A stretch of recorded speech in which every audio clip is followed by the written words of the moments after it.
Hey, what's up? It's the internet's brownest guy, and today I am going to talk to you about Love is Blind Season 5.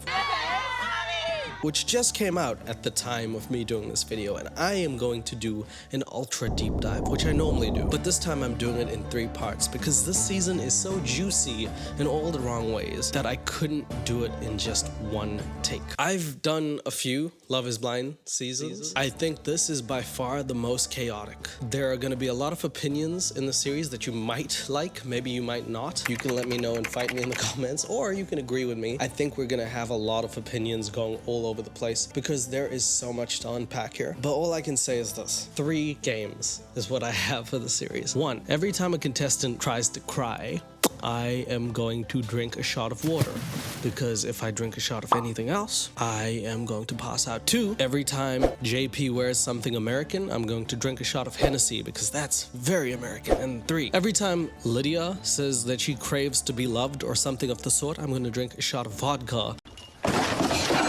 because I don't want to be here. That's the game. Like I said, Love is Blind is in its 5th season. I didn't think that they had enough contestants, but Nick and Vanessa Lachey keep finding people out of the holes in which they should stay in, and they crawl out to try and find love yet again on this show that proves love is not only blind, but it is deaf and incompetent. If you haven't subscribed by now, you probably never will, but that's okay. If you do choose to watch this whole series, I hope by the end of it, if I haven't convinced you, I do convince you to subscribe. I'm on my way to 600 million subscribers, which is what I need to get off this planet. And realistically speaking, if you want to talk to me or tell me anything and actually want me to see it, follow me on Instagram and message me, DM me, rizz me up. I don't know. Maybe I'll be on Love is Blind. I was honestly thinking about this. If they had a Love is Blind Australia, I would do it. I don't think I'd do it seriously, but I would do it. I know they have a Love is Blind UK. Why did nobody tell me when I was there? Does everybody not want to tell me things? I would be on that so fast. I could pretend to be UK-ish. Oh, mate, you sound like you're very sexy, bruv, innit? Love is Blind US is a show where contestants get in pods. They don't see each other. They put a new spin on dating in which people don't get to see the physical side of people, and then after 4 weeks they decide whether they're getting married or not. The first part's not too bad. In theory, it works. The second part, where they speed rush a relationship so they can have the marriage part, is the part I think they always mess up in because it almost never works. The only season it seems to have worked is actually the last season, in which Kwame and Chelsea, also Zach and Bliss, are probably 2 of the strongest couples in Love is Blind history. So I gotta say, I have to eat my words. In a few cases, Love is Blind sometimes really does work. But 95% of the time, it's shit. And in this season, as I have come to learn, my God, when it goes wrong, it goes wrong.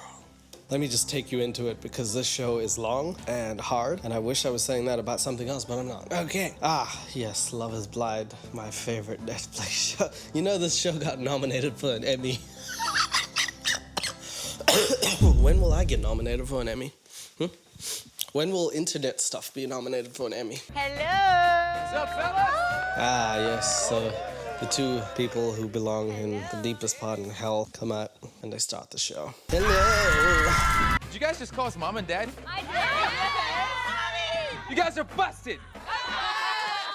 Yes, Nick Lachey, my favorite member of the band that I can't remember. He went from singing to doing this shit. So that's Hollywood for you. Making dad jokes at 50 in front of a room full of girls he would probably rather sleep with than his wife, but okay. Is that too real, Nick? I haven't started drinking. By the end of this, it's gonna be the realest shit you ever heard.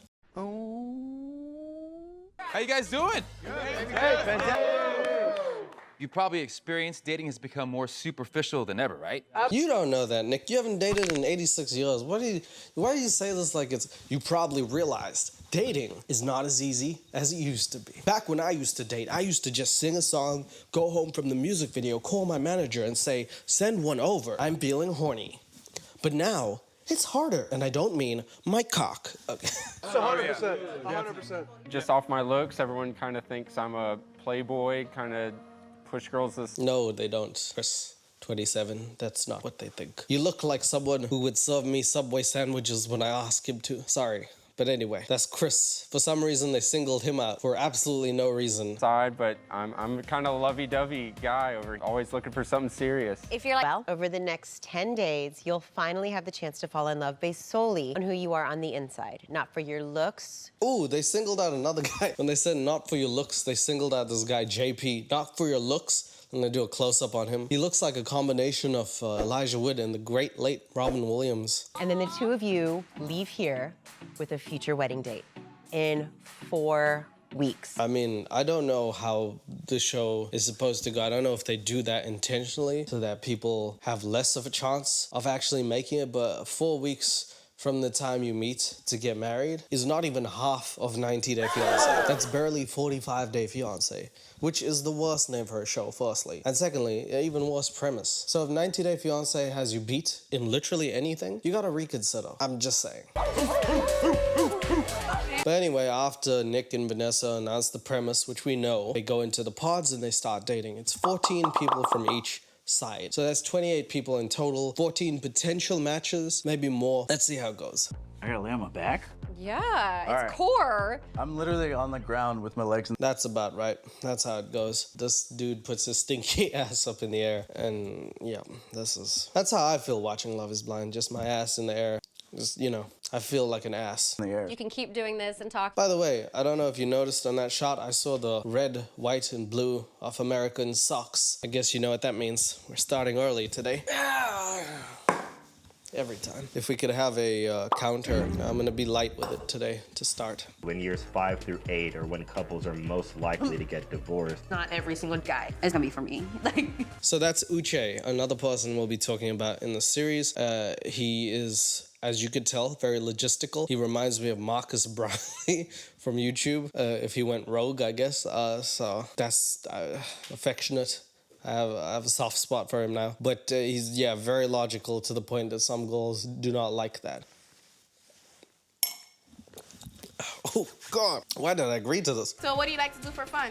Fisherman. And then this other guy's called Carter. He's not in the series, but I kept that in because it's really funny. She said, what do you like doing? And then he says, fisherman, as if he likes doing fisherman. Like, I have sex with a fisherman. I don't know. Fish or fisherman, either.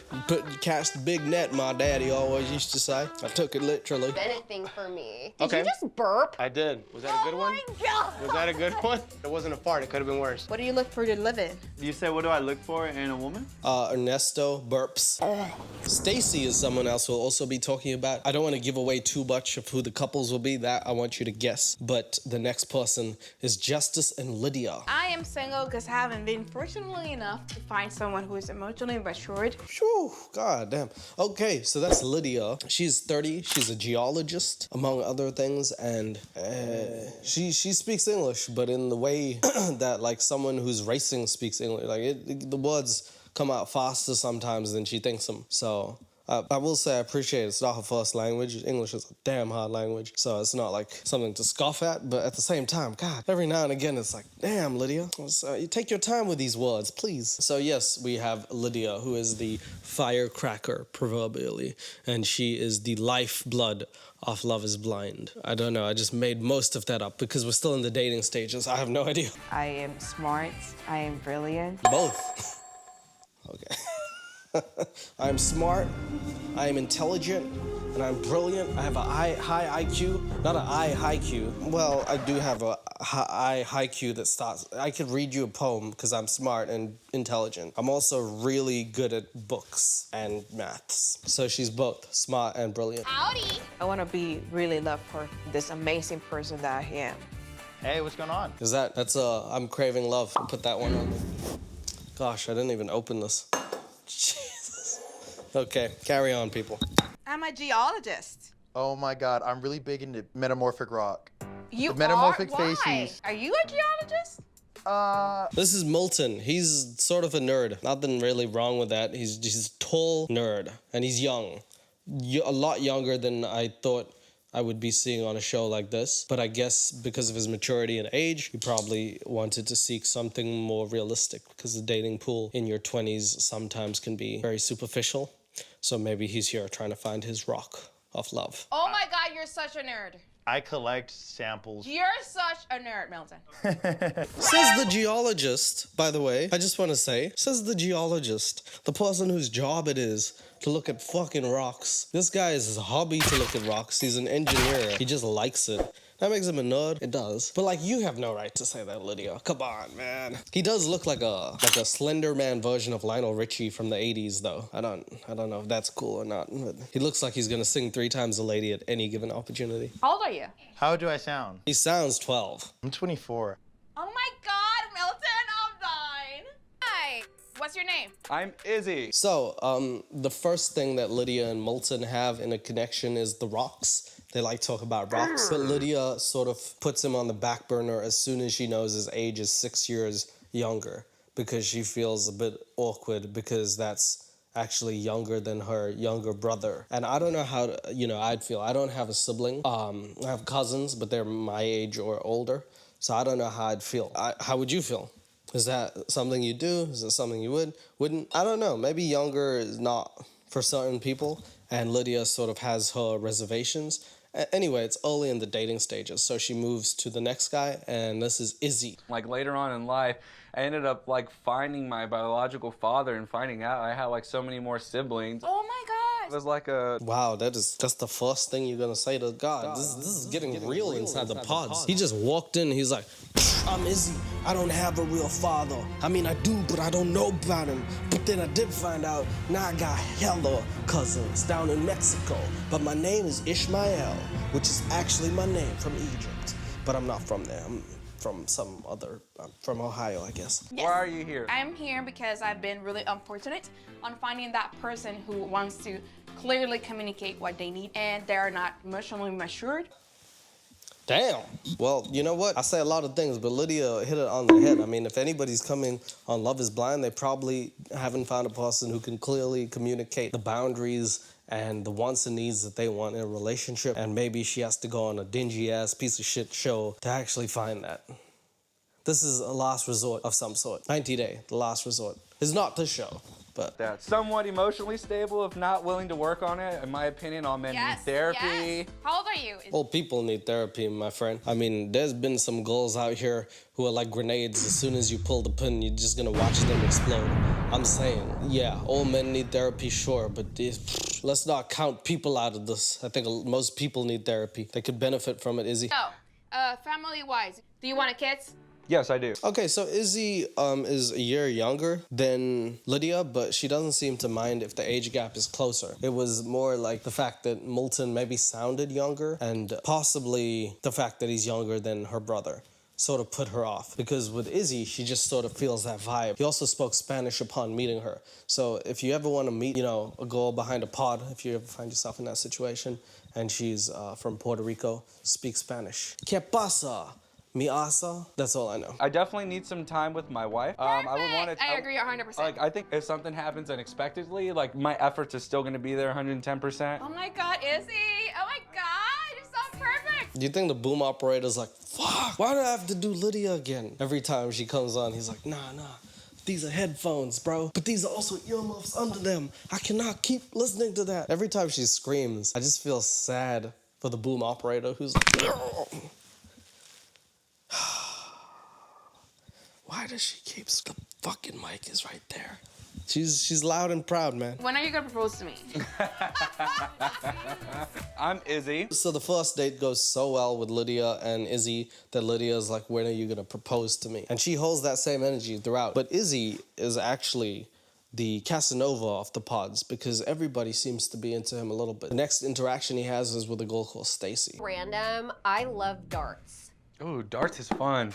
What a weird conversation. Very weird. I didn't skip through that. He's a drummer. He went past that, said he plays lots of sports. She said this is random, but she likes darts, which basically has nothing to do with the previous conversation. Basically, she could have asked him, what color is your bald head? And he could have answered, and then she could have said the exact same thing. This is random, but I like darts. When did your father die?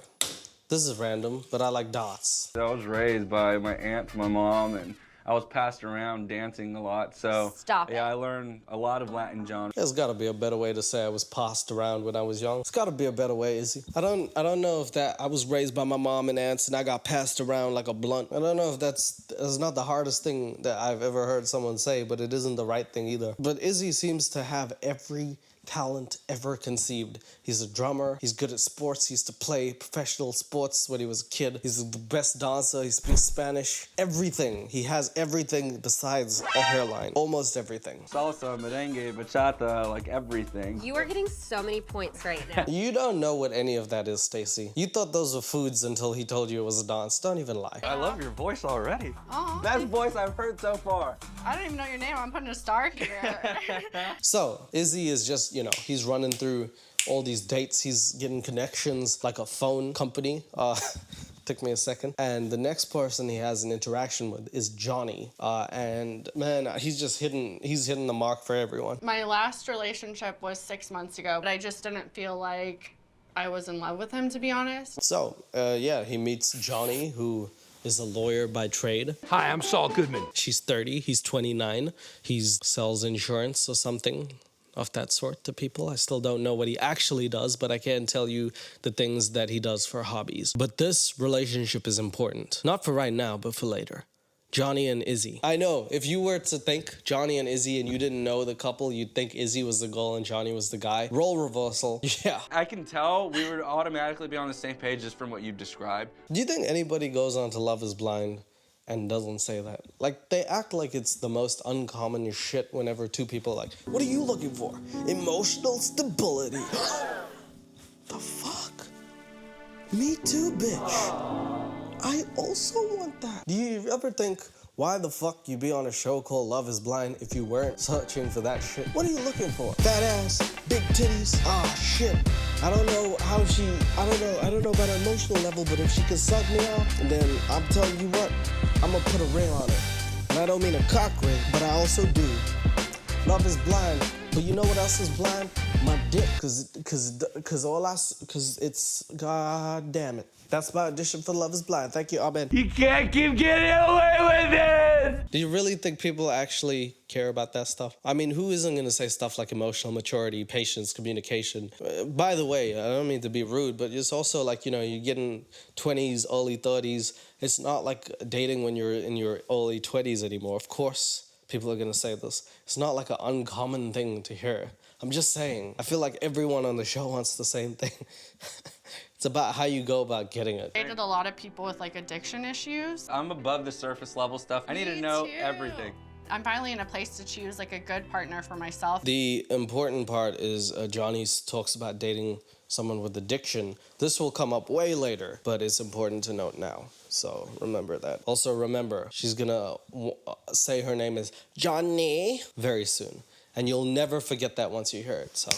I haven't told anyone else hear this, but I've actually been married once before. I don't want anyone to think, oh, I'm the second husband, And I think I'm a little afraid that some people will take it that way. So it actually turns out they have more in common than they think on a more real scale. They've both been in serious enough relationships to get engaged and subsequently married, which that's a pretty serious commitment for both of them. So, I mean, you can look at it one way. You could look at it that they both took serious commitments and it didn't work out. Maybe you see them in the wrong light. Or the fact that they were even able to get to that stage of a relationship, maybe it's a positive thing. I guess it's how they look at it and how they view each other. Hopefully neither of them will judge each other because that happened. I know if I was on Love is Blind, Australia, and someone was like, oh, yeah, Leah. I've been married before. I can't be on this fucking show. Yeah, you judging me, mate? I'll be like, yeah, fuck yeah, I judge you. I'm gonna go to a pod where this girl is even sexier. That's my first question. Are you sexy? Because if not, you're wasting everyone's time. Thank you. Bye. Oh, they're gonna love me. It doesn't freak me out. It doesn't scare me at all.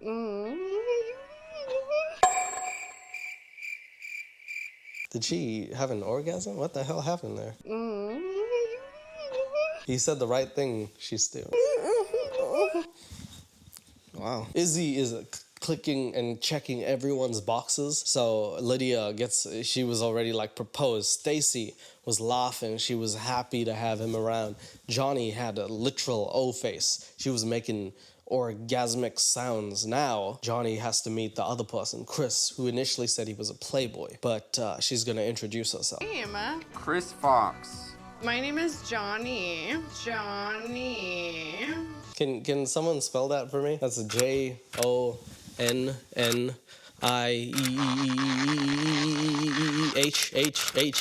Johnny. Never heard someone say it with such a hard H before. Johnny, nice. Johnny. I am 30 and I am a lawyer. Oh shit. I have a beagle. I am 30. I have a lawyer. I am a lawyer and have a beagle. Whew. I gotta be honest, man.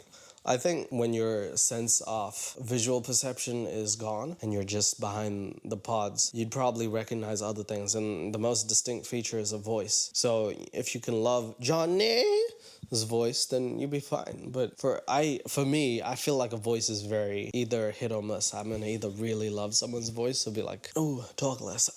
And oh man, the second she hit me with that extra E's and H's, I was like, ooh, this is gonna be a tough day. But Chris loves it. Chris is really into Johnny because he is a beautiful soul and loves other people. The number one thing for me is being open and communicative. Almost, Chris, almost. See, I have the drinks, you have the words. I don't know why you just said communicative, but all right. He needs to be communicative. Chris is just, maybe he's a little nervous because he's in the presence of someone as fine as Johnny. But the date goes really well between Chris and Johnny. So she has two now. She has Izzy and Chris, and she has to figure out which one she really likes more. Meanwhile, back at the dating place pods / living quarters, Stacy does not like people who do not fit her mold, including Ernesto, who burped earlier. But it wasn't in my face. And then just keeps going, and I'm like, did you just? And he's like, so Stacy's very opinionated. We can get that from what we're seeing here. She's opinionated to the point that if you piss her off without her even telling you, she's probably gonna put an X by your name. Like Ernesto is never coming back. This dude burped one too many times, and once was enough. He didn't say excuse me after he burped, and she is like livid with that. She's like, that is not what men do. That is exactly what men do, that's the problem. But okay. Milton, she didn't like because he like rocks. She's like, this guy sucks. awkward date, Milton. I hit my head on my notebook so many times I left a makeup mark on it. Okay, so she's very, very opinionated on how people are. And again, Milton may like rocks. It's not just a boulder, it's a rock. And be a total nerd, but that doesn't really make him a bad person in any given juncture. I don't know. Maybe he just likes what he likes. Seems pretty cool to me. But yeah, the next person we see is Taylor. Past, I don't think I truly loved myself. Oh, brother, this guy stinks! Oh, there it is. Love is Blind is sort of like American Idol. It doesn't work without the contestants all having some sort of sob story. And I don't mean to be rude when I say this, but in American Idol, you can't even win without having some sort of fatal incident happen to you. Like if you're just a singer and you came on American Idol and they're like, what's your problem? And you're like, nothing, I just have a good voice. They'll be like, fuck off. What about you? I have a mediocre voice, but my family town got ruined by a hurricane. Shit. You're in. It's like that. So Love is Blind is sort of like every contestant has some deep pent up thing that they need to let out. And if they don't have it, if they just come there and they're like, hey, I'm just a happy guy, you can't be on Love is Blind. Then you're on Love is Great and everything's fucking fine and dandy for you, isn't it, buddy? That's the show name. But we didn't create that show yet. This is Love is Blind, and also Trauma is actually also blind. Actually, Love is Blind, but Trauma is very, very easy to see. That's a good show name. Anyway, the point is she's crying about not being loved, and I'm gonna drink water because it is the shot. Yeah, I struggled with like loving myself. I love myself now. I'm like ready to love somebody else, like give it my all. Look, I will say this for Taylor. It's important to be at the point where you do love yourself in order to be able to love somebody else, because if you don't love yourself, you can never truly love somebody else. You can't be open enough for them if you're still battling with your own inner conflict. So the fact that she got to the show, got to that point, good. I don't want to just sit here and be like, you guys suck. There are good moments, there are good things, but at the same time, there is so much crying in this series that if I drank anything other than water during this, I'd be past that. Well, who am I speaking with? This is JP. Hi, JP. Can people in the comments, can we guess what JP stands for? Best comment gets pinned, okay? JP, I think it stands for junior plane. Maybe he's a small airplane, I don't know. I'm gonna keep guessing. I also get up like twice in the middle of the night to go pee. That's not a funny comment. I get up twice in the night to pee. Why are you laughing? Do women pee, or was that, I thought, okay. You guys have a penis in there? Oh, okay. Sleeper. What? My job is just... You like sleep? Socks. American socks! American socks! Patriotism on my feet. You like the flag? I put the flag on my feet and I walk down the street looking like American, yeah, on repeat. Bopping to the beat, I'm gonna drink cognac. Take a sip of that sheet. He's patriotic, man. What are you gonna say? He loves America. Fuck yeah. Scary job, I feel like. Everybody says that, but it's scary because like you go into a burning building and you really can't see anything. Everyone says firefighting's scary, but like nothing's scary about firefighting. Like you go into a burning building, you can't even see the people that's burning. I just see the smoke come out. I save whoever I don't save. Joke's on you. Huh? But it's actually like... Only a little bit scary. It's actually like the adrenaline rush, and it's more... I actually like it. It's an adrenaline rush. If I don't get called out for a fire every week, I start one. Don't tell I said. Okay. Camaraderie with your crew. Honestly, it's a lot of fun. What do you mean by that?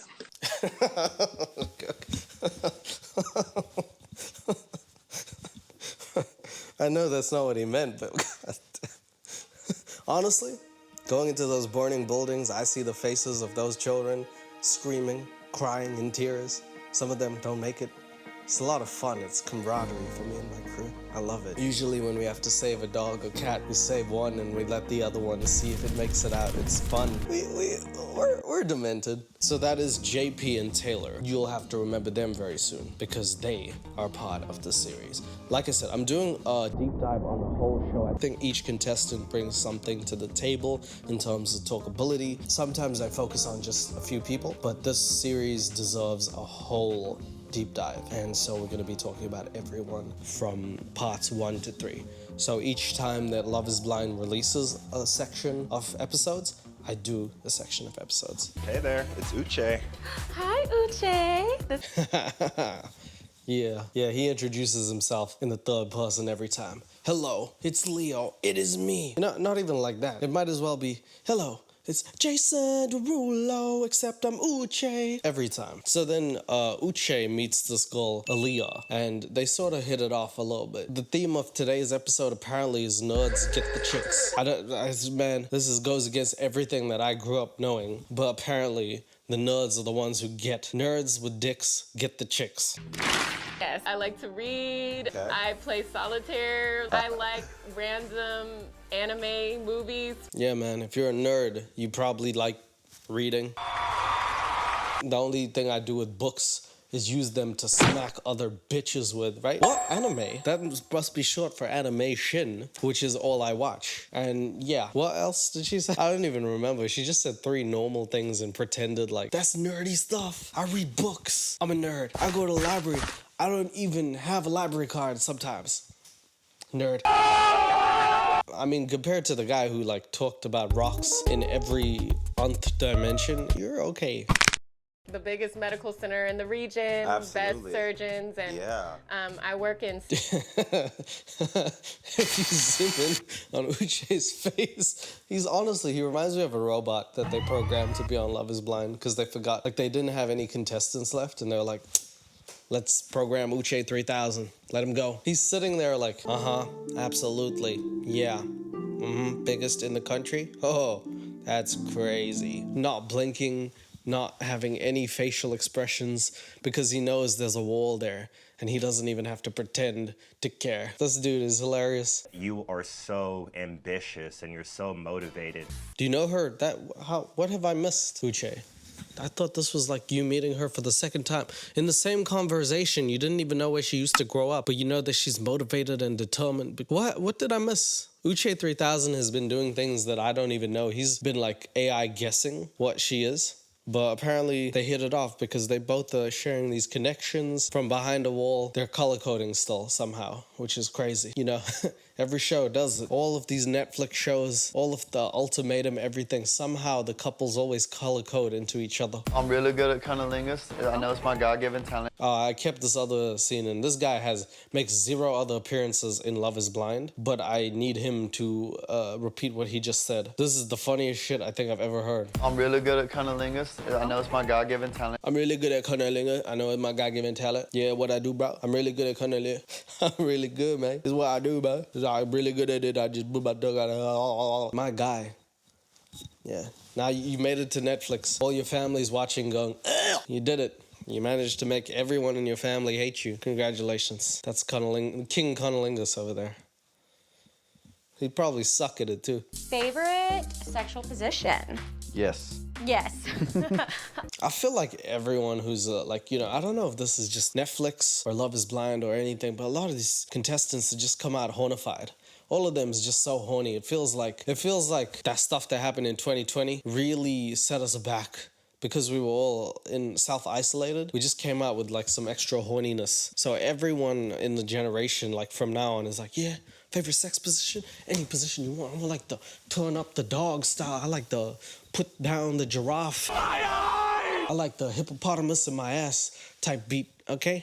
Any position, I like it. JP doesn't strike me as someone who does much of that, but he likes every position, and the other guys... Or I'll walk by and I'll smack your ass. I'm just like raunchy and weird and like... What do you define raunchy as? You. Is that raunchy for people to smack your partner's ass in a bar? Because if that's the case, then I'm one of the raunchiest people. What? I thought that was just a normal thing to do. Man, Love is Blind. Love is also vanilla at times. What is that side angle, by the way? What is that side angle that people do?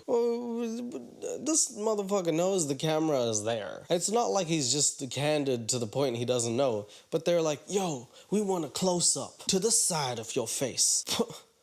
Why? There's always been like such a weird shot for me. Man, I really like Johnny, but I also like Stacy. And I also like that guy who said he's the king of cunnilingus. I like him too. But, you know, I'm really not feeling it in the butt anyway. But I got a choice to make. How was that, guys? Was that... I should have faced this way? Oops. You good? I'm good. I've been waiting all day to talk to you. Same. Izzy has an issue. He is... got too many strong connections and he needs to figure out which one he wants. At the moment, Stacy, the fun one, and Johnny, the more serious, deep conversationalist, are the ones that tickles his pickle. There's also Lydia, I don't know if you remember, the loud one, and he does not seem to really care about that one. But he has a choice to make, which is always a tough thing in Love is Blind. Now, historically, the girls do not react as well to rejection to the guys. Usually the guys feel sad and then say things like, I wish you all the best. And the girls in the last few seasons have been like, why the fuck did you do that? Or been really, really distraught, even though the whole point of the dating thing is to not get overly attached. Since you don't know the person for that long, it'll be like a week. I don't know. But anyway, Izzy's gonna break some hearts probably. What type of kisser are you? I think I'm a great kisser. No, I'm just kidding. Was that the options? What type of kisser are you? I suck. I fucking suck, Izzy. I don't even know how to do it.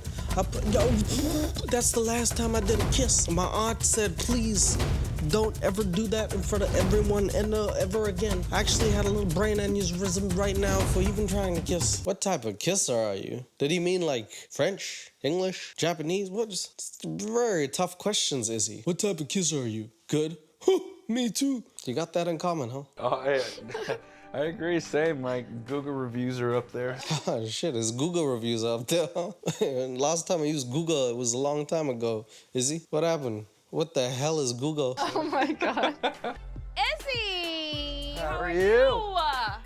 I'm great, yourself? So every time Izzy is going to talk to someone, he's getting deeper and deeper. He's falling for Johnny, he's falling for Stacy. He is getting back up for Lydia because he knows deep as he is falling for these other two, he realizes it is not as strong with Lydia. But she, on the other hand, is more and more in love with Izzy every time. And this is going to be really, really sad for one of them. I'm not going to say who, but it's Lydia. I'm laying on the floor with my blanket. Oh my God, yes, my blanket. God, fuck. She's so loud. Ooh, Lydia. Man, They should have turned her sound off sometimes. Jeez. He just said he's laying on the floor with a blanket and like her doing the same thing. Oh man. She get a lot of noise complaints and I'm not talking about it in a good way. Oh my God, yes, my black. Always people pleasing, you know, like I like to take care of you. I think just hearing you say that. Anyone care to venture what the fuck that was? I don't even know how to comprehend what I think I just heard, but I think just hearing you say that. I guess Lydia was really happy and the words couldn't formulate as much as the emotions could. I think what she was trying to say is that makes her very happy to hear. Because I know like we have a lot in common. Do you feel the same way? So Lydia seems to be moving pretty fast from what I can tell, because basically he brought a blanket, sat down, she was like, same. Then she asked like what type of person he is in terms of relationships, and he was just like, I like giving, I like seeing the other person happy. And then she's now like, yeah, we're the same person kind of. I think it's like I'm talking to a mirror, really. And it's probably making Izzy a bit uncomfortable at this point, because he doesn't seem to be as into her or it as when he first started. And you can now tell by his answers. Every time Lydia says something, he's like, yeah, okay. And it seems like she's moving really fast, going from, hey, you seem pretty cool, to, we're the same person. I think we should fuse like in Dragon Ball Z and just make one person. It's so weird because I want to feel you. Yeah. It's so weird because I want to feel you.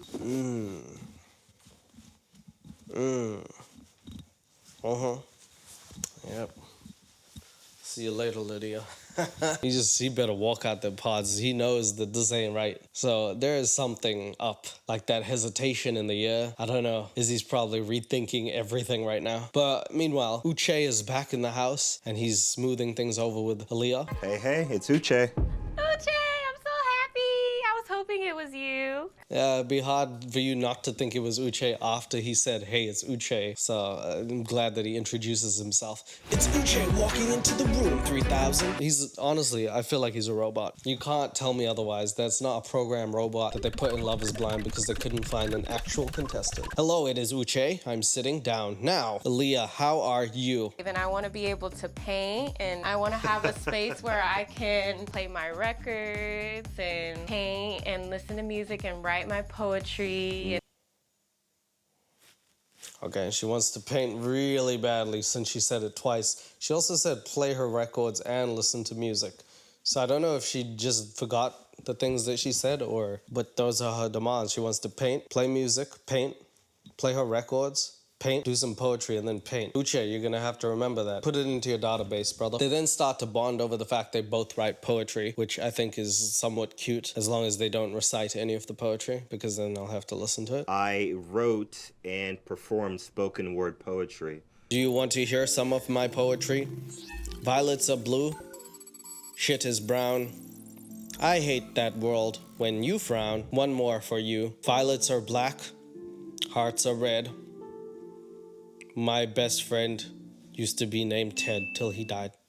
Thank you. Round 2 with Aaliyah and Uche, and things are just going really good. They're actually probably one of the strongest couples so far, or dates, I guess, in the pod, because they seem to be getting along. The other couple that's getting along pretty well is Taylor and JP, and it looks like Izzy might have his choice here, so I'm not sure who's doing what there. But at this point in time, Uche and Aaliyah, great. JP and Taylor, I haven't seen too much about them, but they seem to be good to go. Guess what color my shoes are? Blue. Mostly, but there's 2 other colors with it. Red and white. Yeah. Is everything you own red, white, and blue? I mean, everything I like to wear. I didn't know when they established that JP was that patriotic, but he really does have almost everything red, white, and blue. Jeez, he loves his country, really. Because I don't think there's a scene that I haven't seen him with some sort of attire that isn't American. That's why I even decided to play this drinky game. And I'm gonna take a shot, even though the shoes are not American specifically. The fact that he went to a store and said, give me the red, white, and blue shoes, or I'll kill you, is probably exactly why I'm going to take a shot to it. Because that is very, very much a dedication to your country. I don't know if it's amazing or just hella weird that you do that. It's gonna come out when I see you in red, white, and blue. You just have to find out. Ah, there they are. Red, white, and blue. Choo choo ka-choo.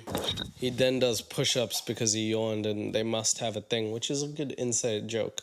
But he tries to spell Taylor. But because he's JP, the patriotic American, he spells it wrong.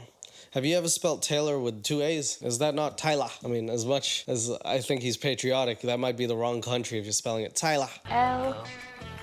A. Oh. Oh, yeah. Oh, all right. Oh, JP, why do you do this to me? JP, my second guess, stands for Jimmy Patois. Maybe he's Jamaican, I don't know. Hey, sugar butt. I like that. That's definitely your name. Sugar butt and sugar. Taylor and him developed their relationship even further to the point they give each other pet names. He's Sugar Butt and she's Sugar, like the member of BTS, who she doesn't look like at all. But, so yeah, JP and Taylor, looks like they're a match. Looks like they're a lock made in heaven, a heaven's lock. Uche and Aaliyah seem like they're good to go. But this time, it's an important scene. Lydia and Stacy are talking about Izzy, and both of them like Izzy. So not sharing who I'm interested in with the other girls. Hello? So, girls are starting to fight over Izzy. Now, it's gotta be a flex when girls can't even see you and they're fighting over you. You gotta feel good, but you don't even know it. Izzy's just trying to find the love of his life. But Johnny and Chris have sort of a connection. Izzy and Milton might have a little connection over some rocks, perhaps. Who does Stacy have a connection with? What about that guy, Carter? Remember him? The bald guy who looks like a bouncer who mistakenly went on Love is Blind? Yeah, I don't care about him either. So maybe he doesn't exist. Everything might be set in place, but it's up to Izzy to choose who he really wants. And Izzy comes and he sits down as soon as he hears that it's Lydia. He seems so happy that he grabs his dick. I didn't think that was, I don't know, I have no idea why he does that. And then upon hearing her voice, he fist bumps in the air. So I was thinking, damn, he is just really happy. But I don't think he is, because now he's sad. I've never seen someone fist bump in sadness before. I've never seen someone be like, yeah, I hate my fucking life. This is not a really, that's not a thing that people do, is it? Fuck yeah, I'm in debt. I mean, I gotta start trying it, but I don't know. What'd you say, you breaking up with me? I hate that, I'm so sad. Hello? I'm here. What's up? Okay, this is difficult. Yeah, if only you saw him fist bumping, like, you know, just this, what is even this? You know that thing? I'm so sad. I've just developed connections with other girls that is stronger than the connection that I've had with you. So Lydia comes in, and I would suppose anyone in Love is Blind, if you form a connection, it's never gonna be easy. However, this is a show called Love is Blind. There are 28 contestants within the first week that date each other, you know. 14 possible matches. It's conceivable that as good as your time was with someone, they could come out within that week and be like, yo, I'm not feeling the love as much as I'm feeling other things. And you're on a show in which you know they're dating other people. You know that. So it's kind of like, hopefully you learn to take it well. But Lydia is not really about that life. So she immediately starts being like, what the F? Why me? What do you think is missing? It's just... Just please tell me why. There has to be a reason. Nope. We have the counter up. I think this is number 2. It's, you know, it does suck. But at the same time, as Love is Blind, you've never met him, never seen him, you've developed some sort of an emotional connection, and in the week, he said that maybe he's gonna go a different direction. If you guys were dating for months, I would say go ahead, bawl your eyes out. But you are bawling like you're a basketball player and probably shouldn't be. You're on an ice hockey court. A rink. God, I don't even know what it's called, but you're not in the place that you need to be crying right now, Lydia. She even asked, like, what is the issue? Like, there needs to be some sort of issue. And unfortunately, when you're early into the dating thing, you might have a good date. Nothing might go wrong. It just might be the other person who's not feeling it. And that's completely warranted and okay, especially in dating. You'd be lucky if you find someone. It's good that Lydia put all her effort into this, and she'll get it out if the right person. That's just how it goes. I crave so hardly and so badly to be loved I just have. And here comes the I crave to be loved type beat. Lydia is a heck of a character in this show. I'm gonna tell you something about Lydia. Whatever you think you know about Lydia, you do not know. It gets deeper and deeper and deeper, like a bunny rabbit hole. But her craving to be loved is one of the funniest things I've heard.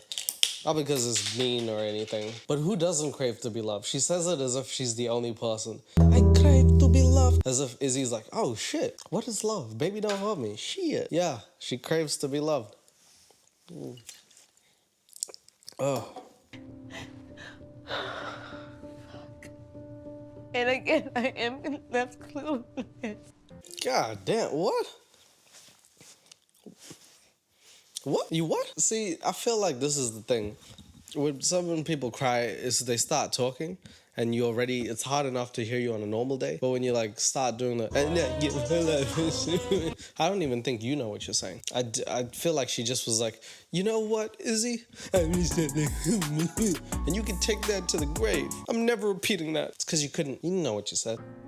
It does make me wonder, will I ever find love? Yeah. Yes, Izzy is not the end-all be-all. Some dude who you've never seen, doesn't know his last name, don't know anything about him for more than a week, is not your last chance at love, Lydia. And you thinking that way? No, you're 30.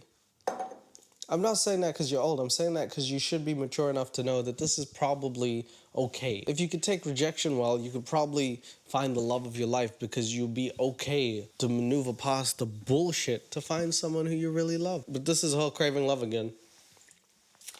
Oh, Lydia, could you crave less love? So while Lydia is craving for love, Aaliyah is back in the pods with Uche 3000. But because Aaliyah and Uche 3000 are going so well, Aaliyah feels the need to tell Uche something that she really hasn't told anyone before, just so that they don't break trust and things go a bit off the rails. My past, I've done things, and sometimes it was selfish, but... You've done things. Have you ever cheated in a relationship? Okay, so Uche and Aaliyah start talking about the real stuff. And this is important in Love is Blind. I feel like Love is Blind romanticizes the early parts of relationships where people are airy-fairy and they do things like, oh my God, you like PlayStation? I do too. Which is all well and good. But until you start settling into the nitty-gritty of life, only then do you realize, is that your life partner or just someone who is going to teach you a lesson? And that's important because, again, Love is Blind tends to romanticize this like, what's your favorite position?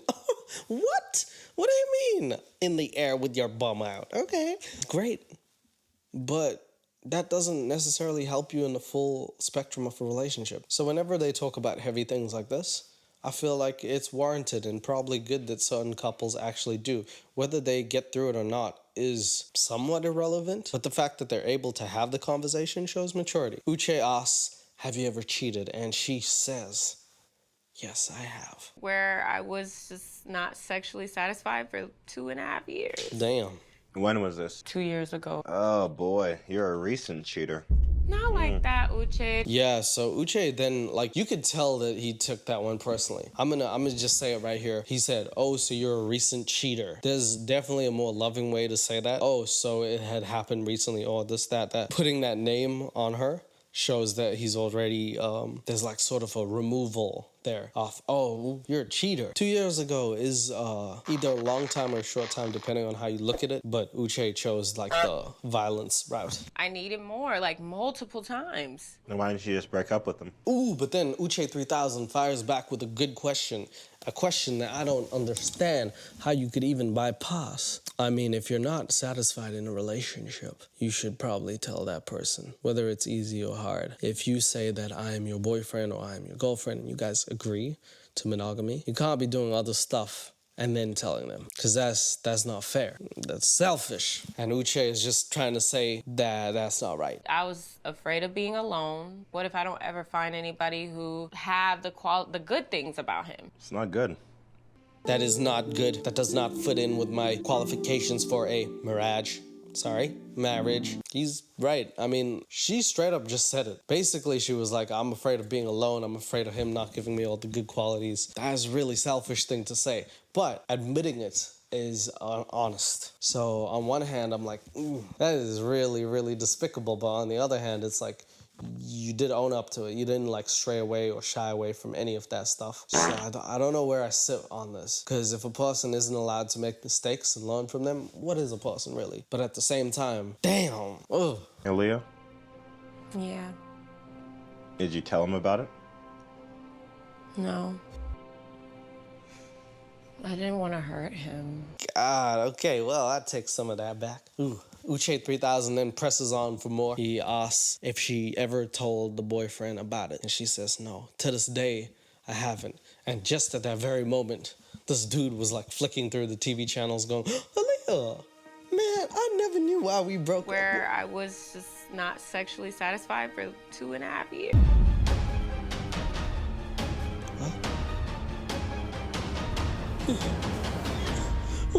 Damn, that's cold. Now I gotta say, it's one thing doing it, it's another thing not owning up to that person and giving them that clarity. Oh, because if you were their partner and stuff, there was a point in time which you must have cared.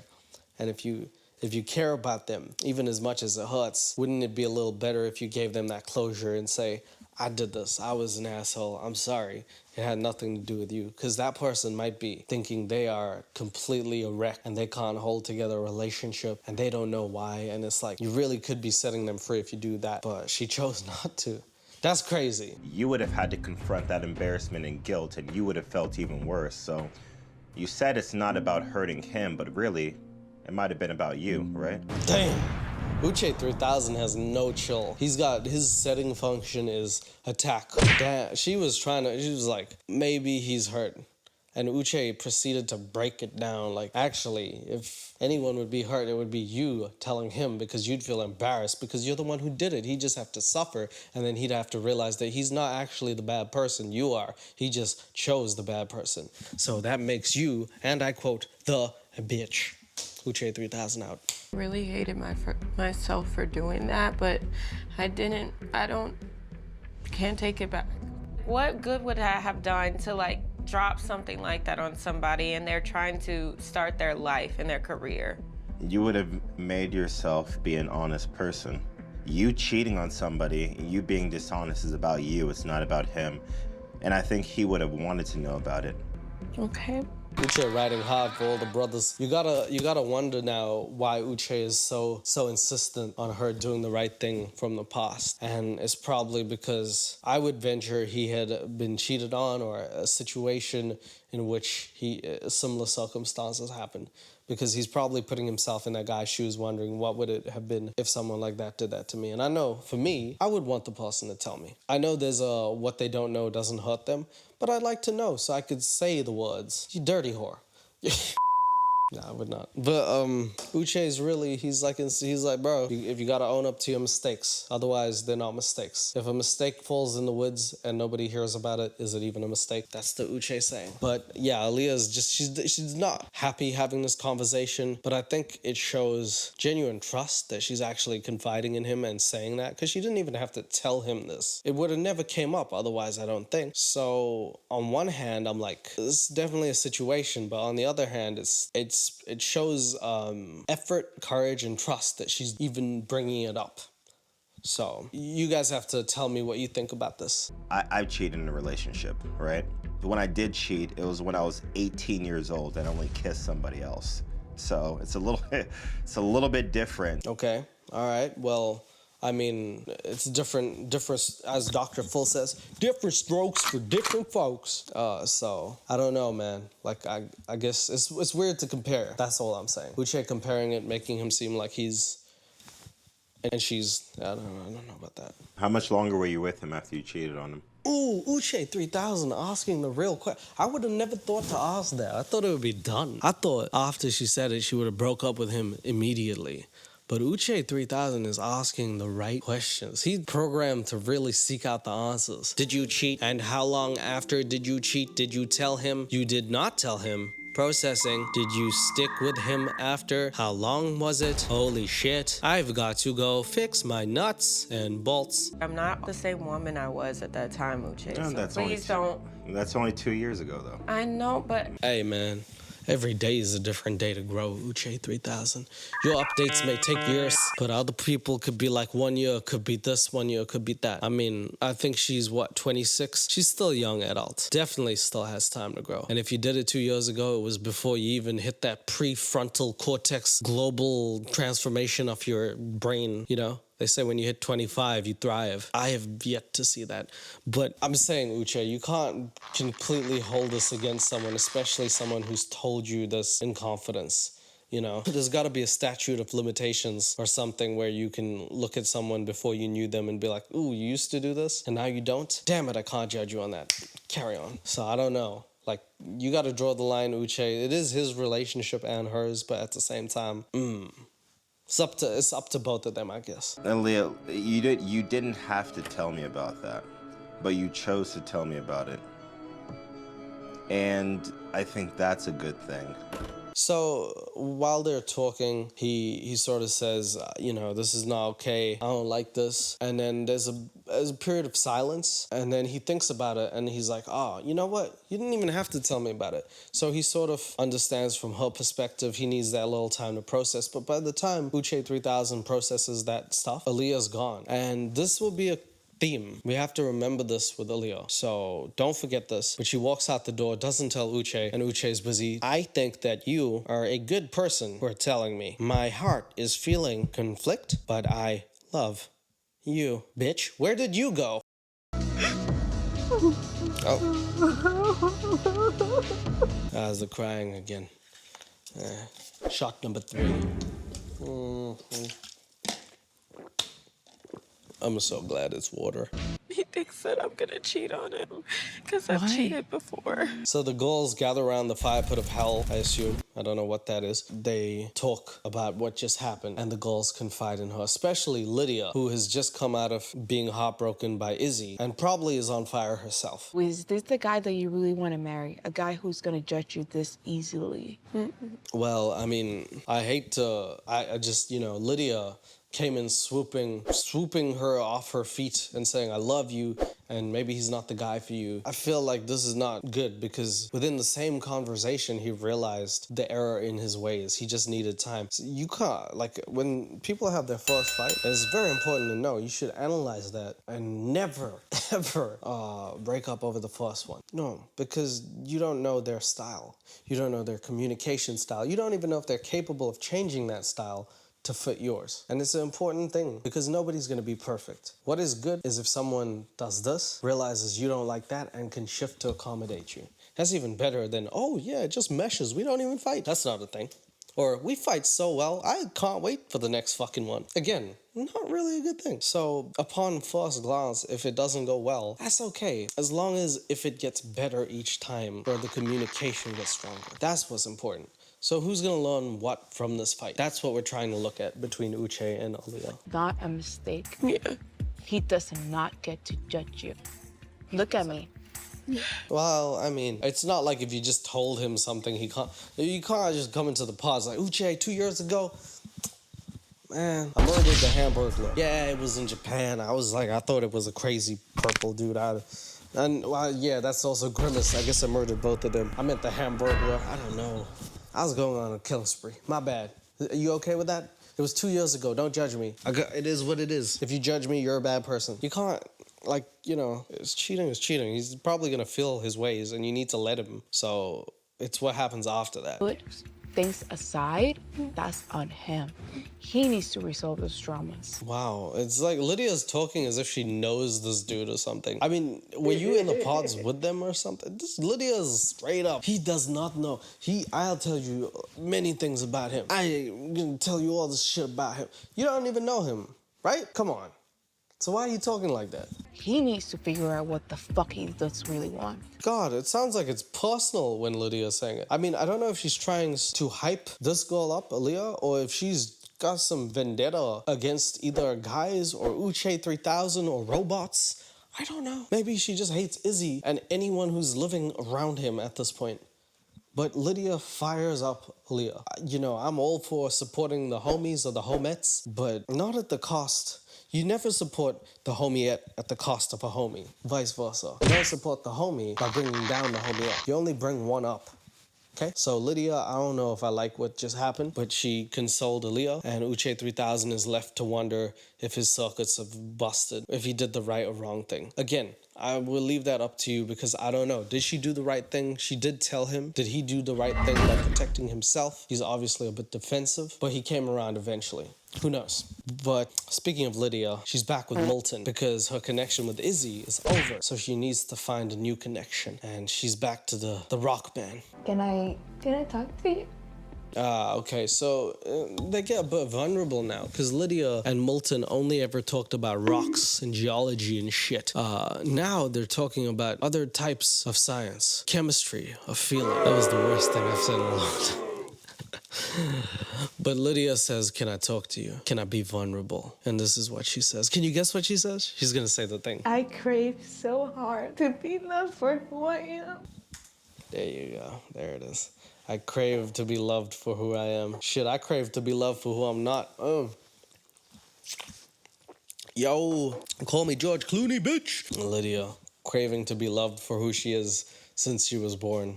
Just as if everyone in this world is like, damn, I'm trying to be Jamie Foxx. Obviously, Lydia, everyone wants to be loved for who they are, but it sounds worse and worse every time she says it, as if she's the only one. Yeah, of course. Literally, Milton's like, yeah, obviously. Can we get back to the rocks? I'm gonna get my rocks off somewhere else if you don't. For who I am and value the love for who I really care. God, Jesus. And I crave so bad to be loved. Oh, for fuck's sake, man. You just have to do this every time? I get it. I get the feeling. Everyone goes through that period, especially during a rejection, something you have to reassess. But, you know, I feel like if you got in check, if you know who you are, if you're confident, it's like, if someone says no, that's okay. You're making room for someone way better. And if you don't know, then you will find out. All you have to do is have a little patience. I know it's harder. It's harder to do. It's easier to say, but if you're on Love is Blind and the biggest thing that happened is Izzy rejected you within a few days of meeting, I think you'll be okay, Lydia. Now, if you could crave to be loved a little less, I could crave to drink a water a little less because I need one. Yeah, okay, you're crying. That's cool. I think you're definitely worthy of being loved. That you're really you really know yourself really well. Like you really just like yourself. I really like that you're like so like fucking we're like the perfect couple. I think that we could fill it and shit. Nevermore has a man sounded more 24 than he has. And you're really outgoing and bold. You don't feel like you would Ooh, the amount of likes if I had to drink for that, I'd be dead. I really like you, Lydia. Oh my God, dude. I really like you, Lydia. Liddy like a titty. Yeah, anyway. In between the likes, Milton actually makes a proper point and says, will you actually make sure that you don't go back on it based on age? And Lydia says, I promise not to, which is a good step in the right direction for both of them. I don't know if Milton is a fallback because she did not seem to care about Rockman, but maybe it was just because of the age. And now that she's like, hey, Izzy's gone, maybe I should open my mind up a little more before I open my purse up. Maybe her and Milton are gonna be a thing. Couple of rocks sitting in the breeze. Oh shit! Oh fuck! Yeah, so she falls back in the chair. She is head over heels over Milton. And maybe there's a connection developing there. Because if there isn't, gosh, I don't know who else is in these pods. I've only seen a handful of people. This is unlike any other Love is Blind. We're on to basically episode 2 now, by the way. I didn't title all of the episodes, but this is the longest series in the pods. In all the other Love is Blinds, by episode 2, everyone is out of the pods, they're married. This is still people are so deep in the pods, still talking. There's still drama to happen. We're not even close. The next scene is Aaliyah and Uche 3000 are back, but they both had time to think, and Uche 3000 has done some recalibrating. It made me feel like you think I'm not worthy of being with you anymore. Did I say any of those things? So Aaliyah comes out very strongly and very importantly communicates in a healthy way that she felt that Uche saying these things was indicative of him almost dismissing her in the relationship. Sorry, it sounds like robots screaming. I don't know if Uche's fans are out here. Do I know you're not going to do it again? Yes. Well, Uche then says, did I say any of those things that make you think that I was judging you? And she says, yes. And then he has to be like, oh, I'm sorry. Everybody has a past and everybody has made mistakes. Everybody makes mistakes. Everybody has those days. Whoa, whoa. It's the climb. I came in like a wrecking ball with my chase on. Sorry, Aaliyah, I love you. If we were to continue on a relationship, get engaged, get married, we wouldn't have another disagreement like that? No, I know we would. So... Okay, so, I mean, they're sort of talking it out in a pragmatic way. If I was Uche, if I programmed Uche 3000 to be a little different, I would ask him to have more empathy in his tone, because I think tone actually matters a great deal. One of the things that Aaliyah said at the start is, she said how it made him feel, and then he said, did I say any of those things? Maybe not. But it's important to realize the way that somebody makes you feel is as valid, even if those aren't the words that you said. And it's just as important to be understanding with your tone as it is with your words in certain situations. So if Uche were to be like that, I think the conversation would have less barriers and could get further. We're still getting there, but this is how we're talking. I think it's something that is more my issue than your issue. I care about you, and I think that feeling kind of scares me. Okay, so we have Uche 3000 with a vulnerability update, because that's true. He basically says the proper thing, like it's more reflection on him that he was unable to process that and be judgment free. It obviously is close to him. He needs to work on it. And him admitting that is very important towards their relationship. Probably makes Aaliyah feel more valued and respected as well. We end the conversation by him saying what he should have done, which is, again, a really good way when we're having discourse to be like, okay, I see what I should have done and probably what would have helped. Next time I'm going to try doing that. And it also helps when your partner's like, oh, yeah, next time. There will be a next time, Uche, because if there's no next time, I'm gonna kick your ass to the curb. And she didn't say that, so it's good. I think their relationship took a big step forward from them having this conversation and also them actually both wanting to walk past it. That's very important. I don't want to lose you too. I am just as scared as you are. Well, I can't hear you over the gangster music. Netflix knows what, they know that everybody watching the show is brain dead by now. So if they play happy music, I know their relationship is doing good. And if they're playing like music like, we could be something, but we're not, then I know this sucks. If they play songs like, I'm confused as to what to do. And I'm like, ugh. Thank you, Netflix, for helping me out. Thanks. Love is Blind, Emmy nominated show. Thank you for your shitty music to make me realize what I should be feeling during these moments. I'm too dumb otherwise. I have trust issues too. Trust issues. Been through things just like you have. Commitment issues. I got commitment issues. I'm not gonna ever give you a reason not to trust me. And I mean that. Don't trust me. Don't trust me. Don't trust me. You're still my girlfriend? Yes. Oh, there's girlfriend. Oh, shit. I didn't know they were girlfriend and boyfriend. They never ever announced that in the pod. I didn't know that, man. Gosh, Uche 3000 moving like Uche 10,000. Gosh, damn. That's gangster. I feel like that's that poetry coming out.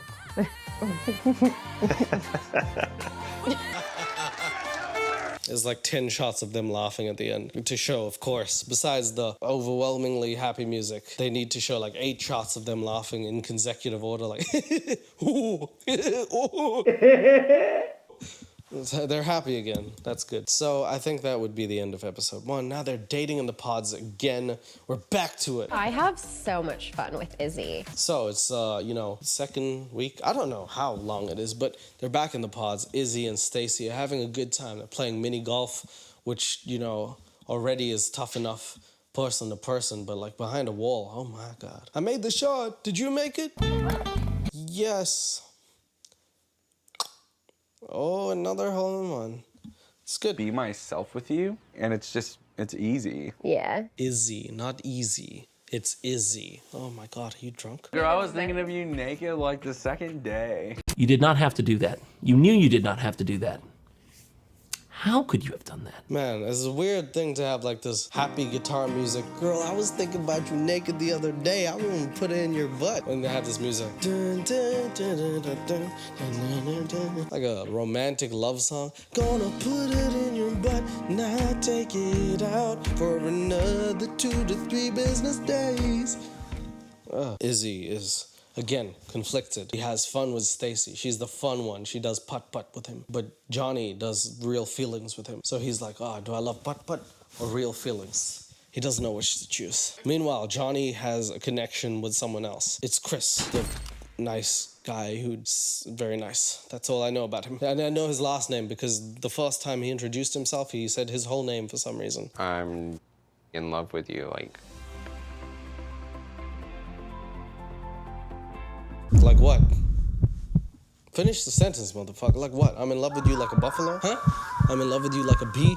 I sting you? Float like a butterfly, sting like a turd. Oh, what? Float like a turd, sting like a beaver. What are you in love with, huh? Johnny. That's gonna complicate things for you and Izzy. I mean, you and Johnny. I mean, Johnny and Izzy. I mean, all of you. Oh my God. What's gonna happen now? I really do see myself marrying you. Oh, gosh. Hopefully we have, like... Babies. 70 years together. Aww. He's really saying all of the right words. Chris and Johnny are having a good relationship, a blossoming moment. I know this, of course, by the loud, obnoxious bullshit music.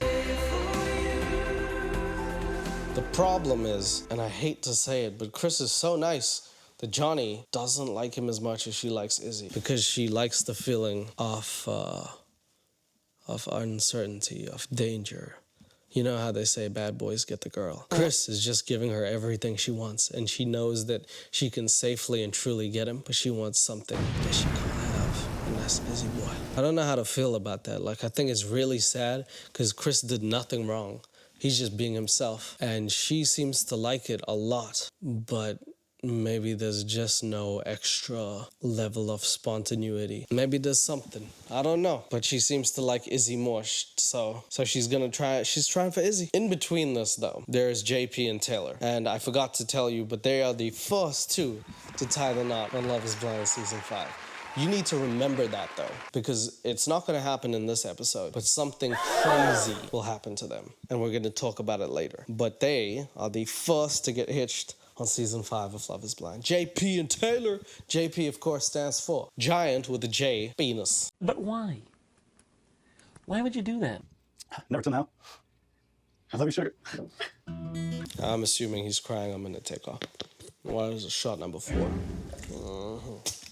Awesome, great. So they get hitched. They're gonna be the first couple on 90 Day. Oops, shit, I keep forgetting what show we're watching. They all blend together. What is this crap? Love is Blind. First couple, Love is Blind. First married couple, first engaged. Jesus Christ, I can't get it right. Giant penis and Taylor. First couple on 90 Day Fiancé to get engaged. I see how everything lines up with you. So as I said, Johnny feels like she wants Izzy. She wants the person who she feels like gives her that spontaneity, that crazy feeling of like butterflies in her coochie. And Chris is lovely. He gives her butterflies in her heart and other various places, but not her coochie. And so she has to make the decision whether she wants to be with Johnny. Oops, she is Johnny. Izzy or Chris. She picks Izzy. So she has to tell Chris that she doesn't quite feel it, and it's really heartbreaking. I do feel like emotionally, I have a stronger connection to someone else. I appreciate it.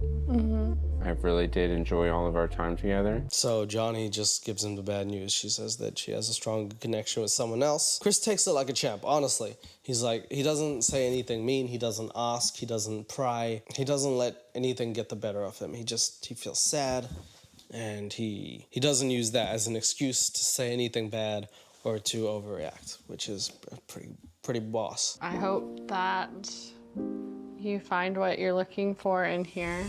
Damn, she said it so coldly too. He's like, yeah, I think you're a great person and I think that you're amazing. And she's like, yeah, ditto. Anyway, I hope that you find what you're looking for in this pods or wherever. I'll see you later. Peace out, biatch. Later, bitch. Christopher.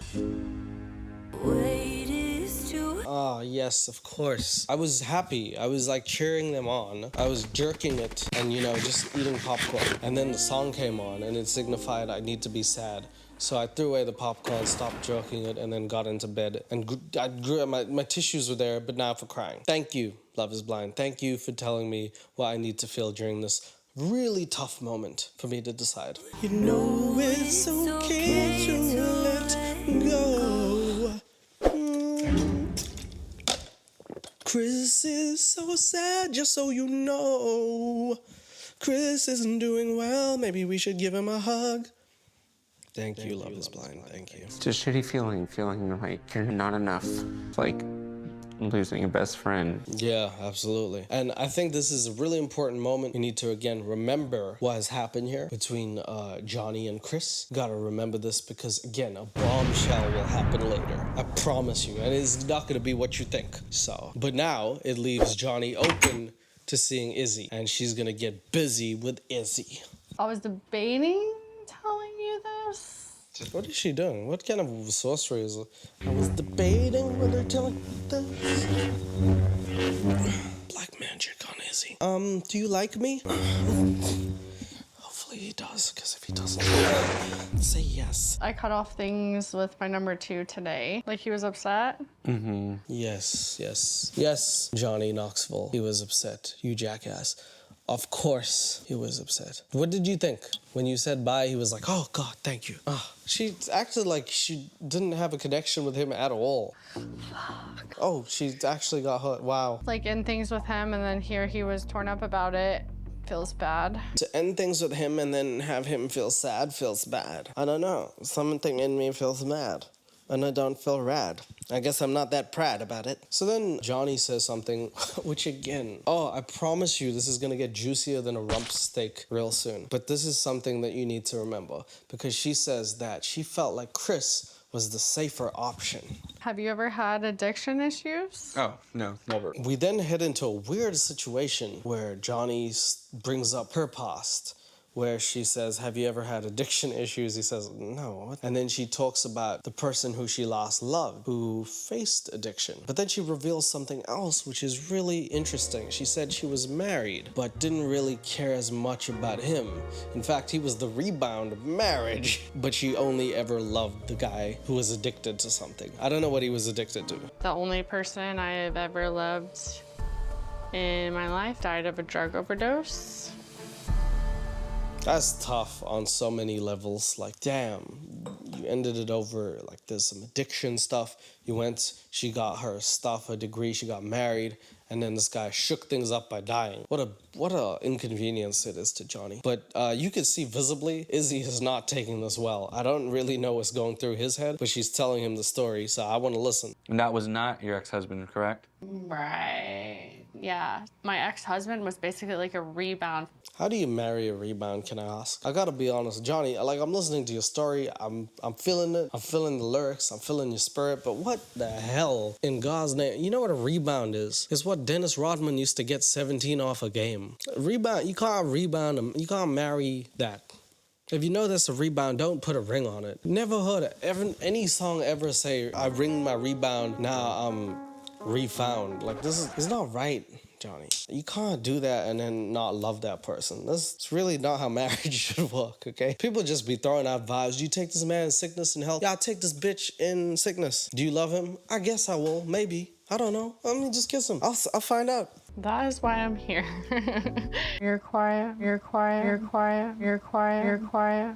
She then says that Izzy is choir. I think she meant quiet, but she can sense there's a tonal shift. And Izzy doesn't seem to be taking it well. I think because Izzy had been messed up with his last relationship, so he feels defensive over the fact that this lady has had a relationship and got married to a person who she wasn't in love with. That doesn't bode well, knowing that you're trying to get married on a show called Love is Blind, and the last person you were married with or to, you can admit was a rebound. It's a very tough situation. I feel like most people, most guys would probably be hesitant knowing this information. Was that too much?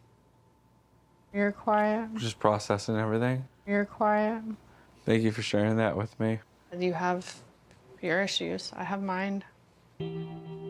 I dated, drug addicted people. I chose drug addicted people. You were bald. We both have issues. It's probably the same. Yours probably worse. I'm just saying, you go into a club, people think it's a disco. I don't have that issue. Would I say he was like a good partner to me? Probably not. So.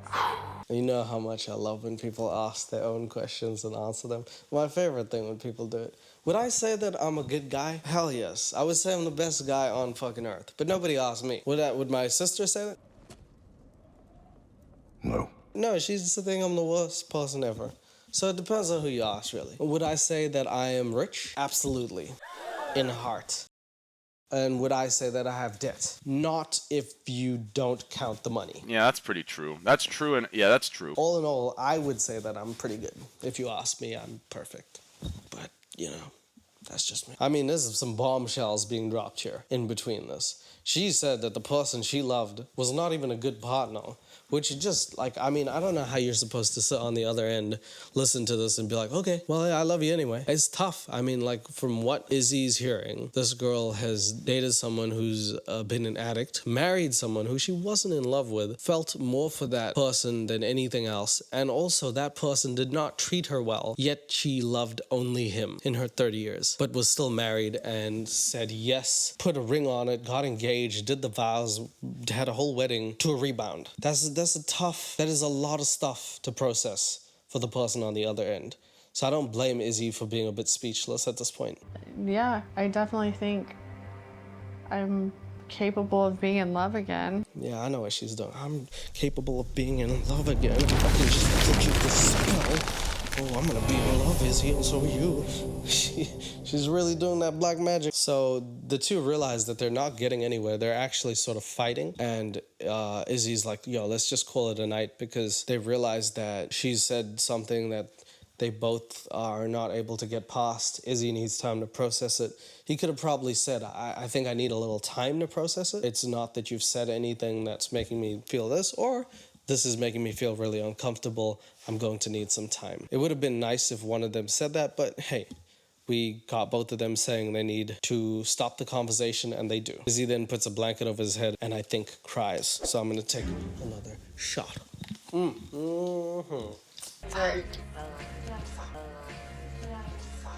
It's okay, it's okay. Listen, it's okay. No, it's not okay. Anyone who hits their head like that seriously has some issues, and it turns out Johnny really thinks Chris is the one for her, since Izzy is not the one for her, because he said he's not the one. What a weird decision. I don't know. I mean, I kind of feel bad for Chris, because all he did was got stood up, and now she's going to run back to him because she knows he's the safer option, and I don't know how to feel about that. I'm not yet into my Hennessy enough to feel something about it. All I know is that it feels kind of icky. I let go of the one who really cared. This is not like you never know what you got till it's gone. This is someone else treated me badly, so let me go back to the person who was never treating me badly, and for some reason, I didn't realize that. It seems worse. Say that person, say it was Chris and Johnny, and Chris decided to leave on his own accord. And then Johnny was like, damn, I never realized you were that cool. It's not that. This is basically, she's like, Izzy, I love you. And Izzy's like, ugh. And then she's like, Chris, I love you still, because you loved me. It's just, I don't like that. I don't like knowing the full context. And I know sometimes this is love. This is how it works for people. But just knowing it, it feels like Chris is the second option. And nobody should feel like that. Ah, yes. Meanwhile, JP and Taylor are finally destined to get engaged. Actually kind of freeing. She loves me for who I am, and I love her for who she is.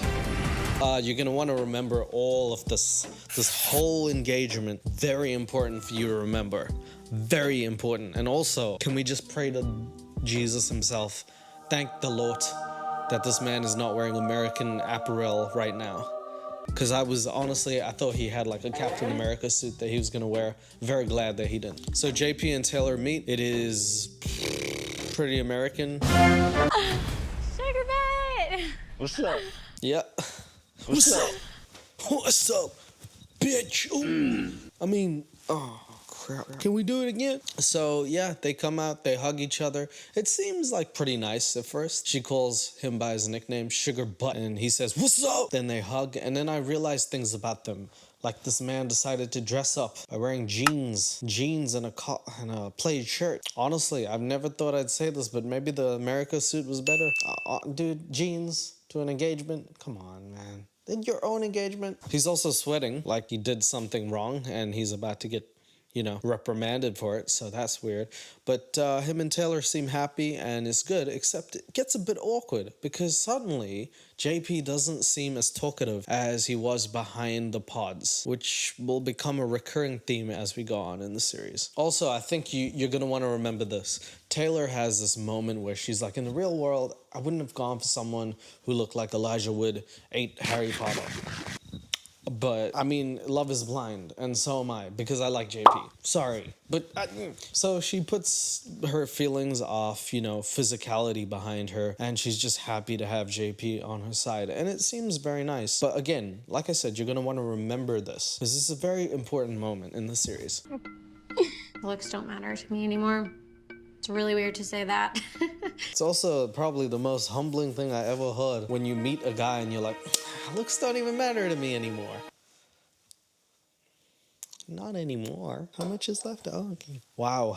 JP ego went down there. Meanwhile, back at the men's quarters, after Izzy rejects pretty much 2 people in a short succession of time, he does the only manly thing that he knows how to and does push-ups. Just gotta, like, take the stress off. How are you feeling? I don't know. I'm like, I'm honestly, all I know is just this is getting hard. Yeah, it's getting really hard because Izzy is now back in the pods, this time with Stacy, and he's doing his classic I'm going to lay on the ground even though there's a couch there behind me situation. Honestly, I have no remorse for your back in the future, Izzy, because I would say you're carrying the show, but right now you're just carrying the pain of rejecting women's. Excuse me, what are do they even need couches in this bitch-ass show? I'm sorry. None of these motherfuckers are sitting on the couch. Should they just remove it? They should. Love is blind. If you don't sit on the couch first episode, you don't have a couch. This is like parenting 101. If you're not gonna sleep on your bed, little Timmy, fuck you. Fuck your bed. I'm taking your bed to the place that people actually need it. My room. I need more space and more pillows for my pillow fights at night, bitch. I'm sorry. This has nothing to do with anything, but if there's a couch... Sit down, stand up, and sit. That's why it scares me. It kind of feels like I wrote this voice. Do you guys enjoy Stacy's voice? Does anybody on the show have a voice that's palatable, or is it just me listening to the American accent being like... Ooh, bullet dodged in certain circumstances. And I like the American accent, personally. People with southern accents, I dig it. But every now and again, I hear people and contestants, and I'm like, all you have is their audio behind a wall. And she's like, what I feel is this, and I'm really not liking that right now. If I had to hear that for like days on end, I'd confess to things I didn't even do. You make me feel like my lungs and my heart are fighting against each other. She's 33. She sounds like she's fucking 15. You make me feel like my heart and my breath want to come out of my asshole. I really feel like there's flaming lungs into my lungs. I feel like I could give you a liver and then squash my urethra. Oops. Would you like to tie my fallopian tubes between your mouth? I really am into you, Izzy. Please say yes. But I guess that wins Izzy over because him and Stacy. That's the match. He cut ties with Lydia, he cut ties with Johnny. His only match really is Stacy, and he is falling for her as she is for him. And that is how that one goes. But the next scene is back to Uche and Aaliyah. The weenus. So Aaliyah and Uche are bonding again after, you know, disruptions to their relationship. They're back on track. They're bonding over the weenus, which is not the one that I thought they'd bond over. But yeah, okay, some weird shit. It's always cool when your partner says some weird shit like, I like to touch your weenus. And then you're like, okay, I hope you meant that. What? Man, fake Marcus Brownlee is hilarious. Point is, they are bonding over weird things, and it looks like their relationship is stronger than ever at this point. And if you can go through adversity with someone, come out the other side and feel like you're a stronger person for it, then I think you're good. And it looks like these two are, again, becoming one of the stronger couples on the show, which is great, because everyone else seems like a weak mess. Next, we take you back to Milton and Lydia. Baby Milton and Lydia. Lydia, the person who has got rejected by Izzy. But she's back now. Oh, is this from you? Yes. Milton, who else would it be from? You're in a pod isolated. The only person you're going to see is Lydia. Who else would it be from? And if it's from someone other than Lydia, why are you drinking that shit? Is that from you? It's not. Okay. I like it. Milton's going to get drugged, man. I might have to cut it to 30 nanograms so I can observe it under my microscope so I can really see what it is. Oh my God, what the hell are you saying, brother? Is this some dirty talk that this is what nerds do? I'd like to put my nano rock into your nano rock and things will go really hard, if you know what I mean. You sound like a voice actor in Yu-Gi-Oh! With this shit. Cause I figure, if there is intelligent life out there, then let's teach him how to duel. You know what? Hey man, he likes his rocks. I like the rock where everything's good in life. I'm a competitive Pokemon player. Women love me for it. I'm a competitive Pokemon player. I don't even need to drink, I just want to.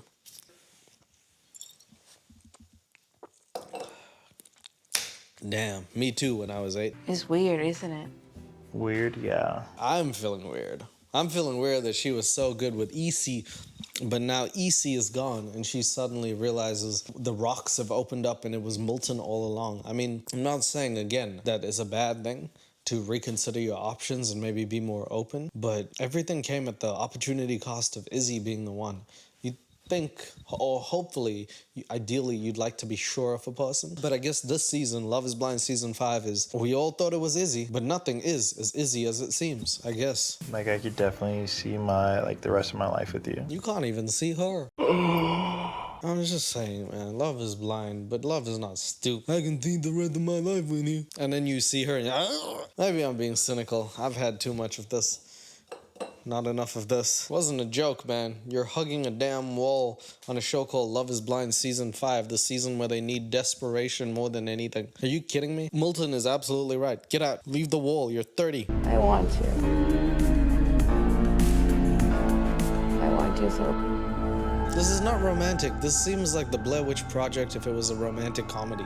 This is not funny, man. Having a 30-year-old girl get rejected by some dude and then come up to a wall and be like, I love you. I want you so bad. Show me yourself, Milton. I need to put your rocks in me. Please. This just doesn't, oh my God. There's nothing romantic about this. No matter how hard Love is Blind tries, this will always be a very weird concept. Okay.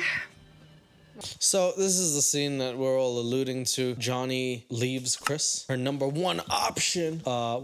Number 2, to go to Izzy, who is a heartbreaker at this point, but not because he wants to be. He's just pretty much only with Stacy at this point. Johnny's gonna come and try and say that Izzy's her number 1, and things are not gonna go well. And it sounds so weird to say, like, I love that you have your traumas and insecurities, but like... That is very weird to say, sir. I don't think... It sounds really weird to say, but I love you having trauma. Like, if you didn't have trauma, I'd be like, ugh. What are you, just like a normal person without trauma? You're probably in normal. I like that you suck. Okay, I'm drunk. I guess I love that about you because, like, I have them too. Wow, he's rhyming now. I love that about you because I have them too, and I think I need to poo, so please excuse me. And the thing that's crazy is that that girl knows me so well through a wall. Yeah, exactly. Which is a very strange concept and probably not even a realistic one. That girl knows me through a wall. It's something that Donald Trump would probably have a wet dream about, honestly. We're gonna build the wall. We have no choice. Because this is not realistic. But also, why did you guys decide to have a serious conversation when you have a mini basketball hoop up there? Who's dunking? Is Dwight Howard coming back to the Lakers? What is happening? And like we did connect on a lot of stuff. Like we did. We laughed the entire time we were in the pods. Wow, sounds like you really, really hated him. If everything connected and you laughed the entire time and you seem to have a great time, what are you doing here with Izzy? What is he providing you? Huh? Is it the spark, is it? Chris would have been repeating the past few relationships where I go into something that feels like it makes sense and I wouldn't get hurt because my heart's not there. Ooh, okay. So you know how I've been saying things are really important? This is at the apex of that. This is the most important thing. If you remember nothing else in the series, remember this moment, please, because I'm going to bring it up very soon and for very many episodes after this, and I'm going to need to remember what is what because there is a lot of things that will be said in the show, but her saying that Chris is the safer option and the fact she wouldn't be in love with him is very important when it comes to this. And to find someone that I feel like I connect with on another level that maybe you can't explain, I won't settle anymore.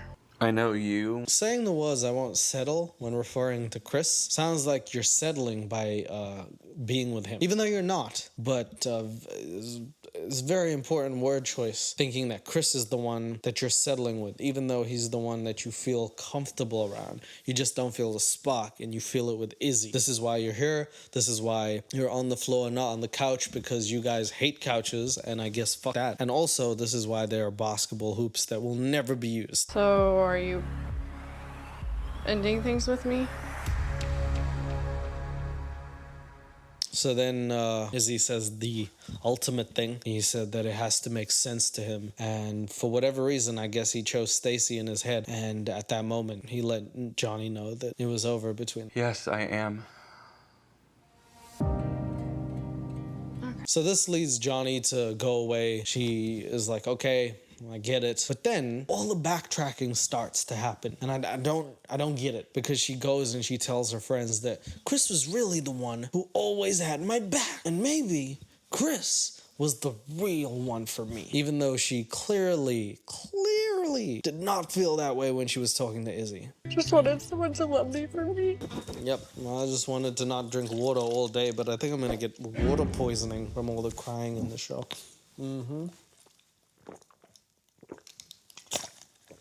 Okay, lovely. Where are you at with the L-bomb? So then Izzy is free from everyone else. It's him and Stacy, and they have another meeting, and he says, look, I'm gonna say it. I'm gonna say the L word. Where are you at? And then Stacy gives him the worst answer possible and also makes him possibly reconsider if he should have chose Johnny. I know where I'm at. And I know I'll be able to communicate it to you when it's right. My body's not well conditioned to this emotional stuff. Imagine saying like you love someone and they're like, my body isn't conditioned to say that. It just sounds like an anime redub. My body isn't ready for what you put in it, but soon it will be. All right, Stacy. The sad music signals that I should not be happy at this couple, but then some crazy stuff happens. Before Chris comes back to the group, he actually goes to see Johnny one more time, and Johnny confuses him. She uses her confusion spell because last time she said, hey man, I'm sorry, I hope you find what you're looking for, but I'm gonna find a baldy who I love. And then she comes back the next day and she's like, scratch that, undo, Control Z. I'm like still trying to pursue something with you. I need you to be as honest as you possibly can be. It is kind of what we call in the practice a dick move of the highest proportion, to go running back to a man who clearly gave everything to you, and then you gave everything to Izzy, and then now giving some of it back to him. I don't like it, personally. Yesterday, when I ended things, I heard that you had a pretty emotional reaction to our breakup. Do you think so? Do you think that is true, Johnny? I heard you have an emotional break. I heard you were sad that because when I broke up, I heard that you didn't laugh and blow balloons and say thank God. What is that about? Do you really care about me? Yes. I feel like that was an indication he cared the whole time he was there. Weird that she somehow did not know this. I'm wondering if I repeated a pattern with Izzy. Ooh, what? Because I tend to go for people who are emotionally unavailable. Hold on. Wait a minute. Let me put some juice up in it. What? Did she not tell Izzy that she wants to break out of a pattern of going for the safe choice and then actually falling in love with someone? Because every time she goes for the safe option, she doesn't feel that her heart is in it. But now she's saying the complete and utter opposite, or is it just me? What is happening here, folks? What? And it kind of hurts hearing that you don't think I am exciting. No, it's like... No, come on. You're the safe choice. Like, you're the helmet that I put on when I don't speed. You're like the safe choice. You're the guy who's like, let's not go out tonight when I want to go out with my girls and get my twerk on. You're the rational choice. You're not what I want, but you're what I need, Chris. That's pretty much exactly what she's saying. You're not what I want. Izzy's what I want, but you are probably what I need because you are there when I need you. And that would probably make any human feel like a piece of shit. That is not what you want to be. You don't want to be someone's safety or someone's backup. I mean, you do, but not at the cost of them going out, discovering everyone else, and then being like, you're my fallback. Sucks. I laughed the most with you. I felt so much safer with you. That's why you went for Izzy, right? Remember when you went for Izzy? Because he did everything that Chris didn't. Spark. That's it. That's why I'm here. That's not why you're here. You're here because he rejected you. And if Izzy said yes, you would have never thought about Chris twice. Don't even lie to yourself, woman. And Chris needs to know that because that's important. I mean, I get it. Sometimes the road to love is never straight. It's a little gay. You know what I mean? But like, damn, I don't know. I feel like even though it's a bit too fast for her to have that realization and be like, it was you all along, Christopher. I don't know. Goodness, Johnny, why'd you do this? I'm gonna have to think about it. Why is she crying again? Oh my God, what the hell? I'm actually gonna get water poisoning. I was joking before, but now I need to search up how many liters can you drink before you die. Okay, Johnny crying, nothing new here. Then Chris goes back and he talks to the boys and Izzy's like, hey, do you want to know what happened? And Chris is like, yeah. So then they converse and a lot of things are being said, but Izzy tells Chris exactly what Johnny said. And it conflicts with what Johnny said to Chris because this is the truth. Thing for her in this whole experience was like... Okay, well, I guess a vodka shot because of JP wearing that shitty shirt he wears. The vodka shot was not for JP because the vodka is Russian. We celebrate America. She literally told me basically the same thing, but opposite. So yeah, opposite. Yeah, that's kind of exactly what happened because as I recall, she sat with Izzy and she said, you're like this, you're not the safe option and I wouldn't be in love with the safe option. That's all I've ever went for. But I need to, you know, try something different and go out of my comfort zone. Then she told Chris, all I've ever done is date people like Izzy, unemotional, unavailable people. I've always went like this. I need to actually go to someone like you. But she did say that Chris was safe. So I don't know if she just got her words wrong or she's actually playing both sides of the field. I'm not sure. I have no idea, but she did not word that nicely. You know, we're laughing all the time. And she's like, I can picture a life with him and I know how it would be and it would be safe. And she's like, that's not what I want because I always go with safe. Which is very opposite from what you're explaining to me. She did say that, and it's a lot on Chris's mind, and he has to make a decision. Now you're probably wondering, will Chris accept Johnny? Will he listen to Izzy, or is he going to trust his heart or his gut in the situation? And he asks for advice from his contemporaries, and then they say things like this. Uche and Izzy give him probably the worst 2 pieces of advice I've ever heard in my life. I do not envy you. Love is blind. I do not envy you and love is blind. Good advice, guys. A man is searching. He's soul searching for whether he should belong to this girl or not. And you say, I do not envy you. And the other one says, love is blind, but so is the show. And he literally puts his head down because honestly, the desk offers better advice than these 2 airheads. So then Lydia and Aaliyah doing their weird love thing where they hug each other and hype each other up. And I need more drinks. He told me he can't see a future without me. Wow, he said that.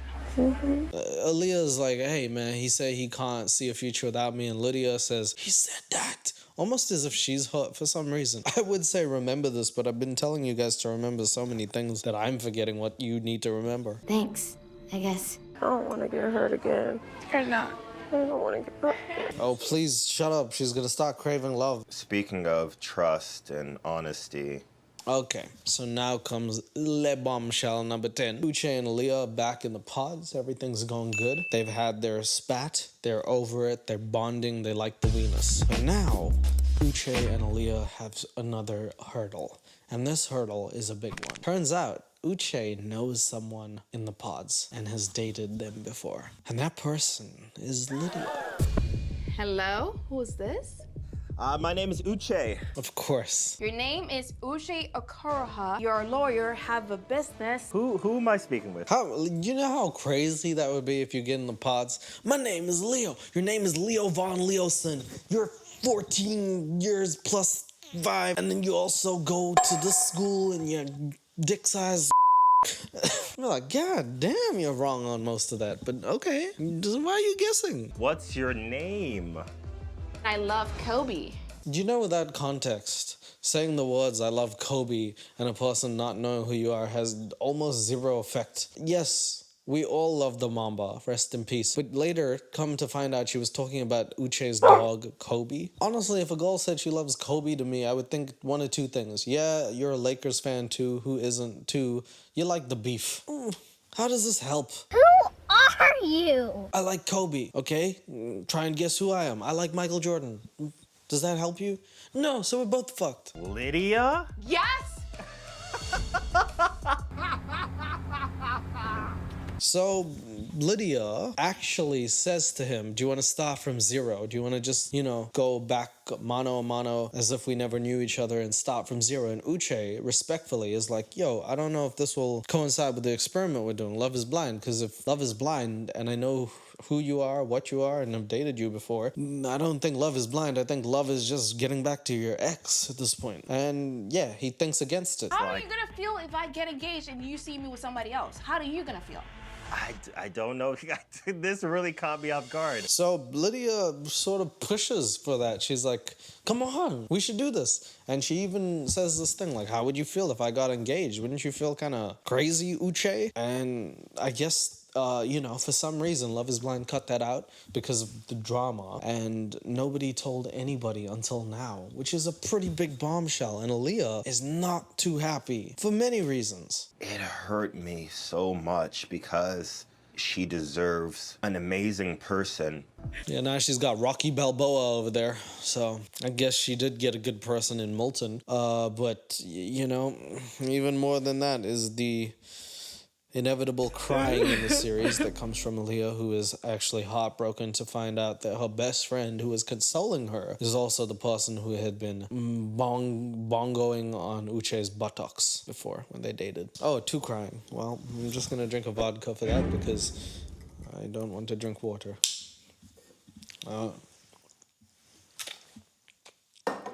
Ooh, is Uche crying too?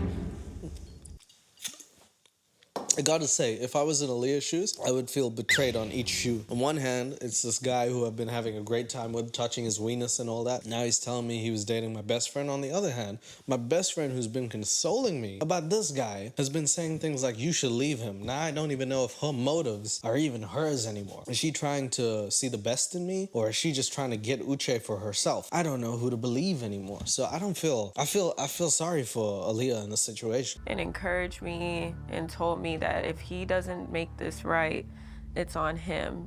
That's the thing with Lydia. It could be that she's just a nurturing, loving person and she was putting all that ex stuff behind her so as not to hurt Aaliyah, especially in a moment when she's crying. It's not like you could be like, ooh, I know you're crying, but I used to bang him. Anyway, you should leave him so I have a chance. Or is she literally doing that so that she could maybe get back with Uche? I don't know. Because now that we know the situation, remember that scene not too long ago when Lydia was like, oh, he said he could see a life with you? And then she just looked off into the distance, 1,000-yard stare. Now you gotta wonder, is that like Lydia doing this for herself or actually doing it with Aaliyah's best interest in mind? I don't know which one is which, but it's pretty interesting. And I really do love her.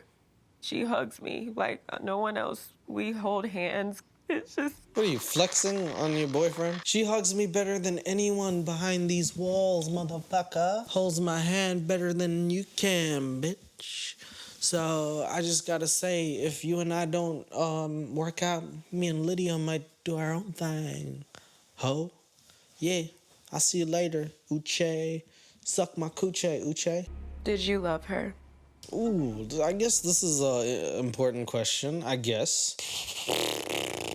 He's really getting into the nitty-gritty, this couple. I gotta say, if they make it past this, they could probably make it past anything, because this is a really tough question to be asking, you know. This is your best friend, and you're like, ooh, did you love her? To your boyfriend? Oh, whoa. Tough situation to be in. I think I have love for her. I don't think I was ever in love with her.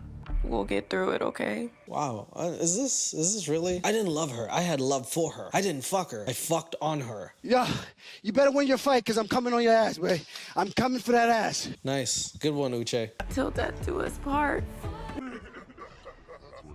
Oh my god. Apparently they solved the situation pretty quickly, and they're back to the thing where they do the thing, you know, in which they're sad and then they make a joke and then they laugh heartily. Like way too hard, like they're in a stand-up comedy of Richard Pryor or something. Yes, in between all this, Izzy decides he's going to propose to Stacy, even though she doesn't necessarily love him just yet. He's ready for it. And I skipped most of this, but I edited and tweaked his engagement speech because I think this is more appropriate. I will fight you regardless whatever obstacles life throws our way. I will love you 20%.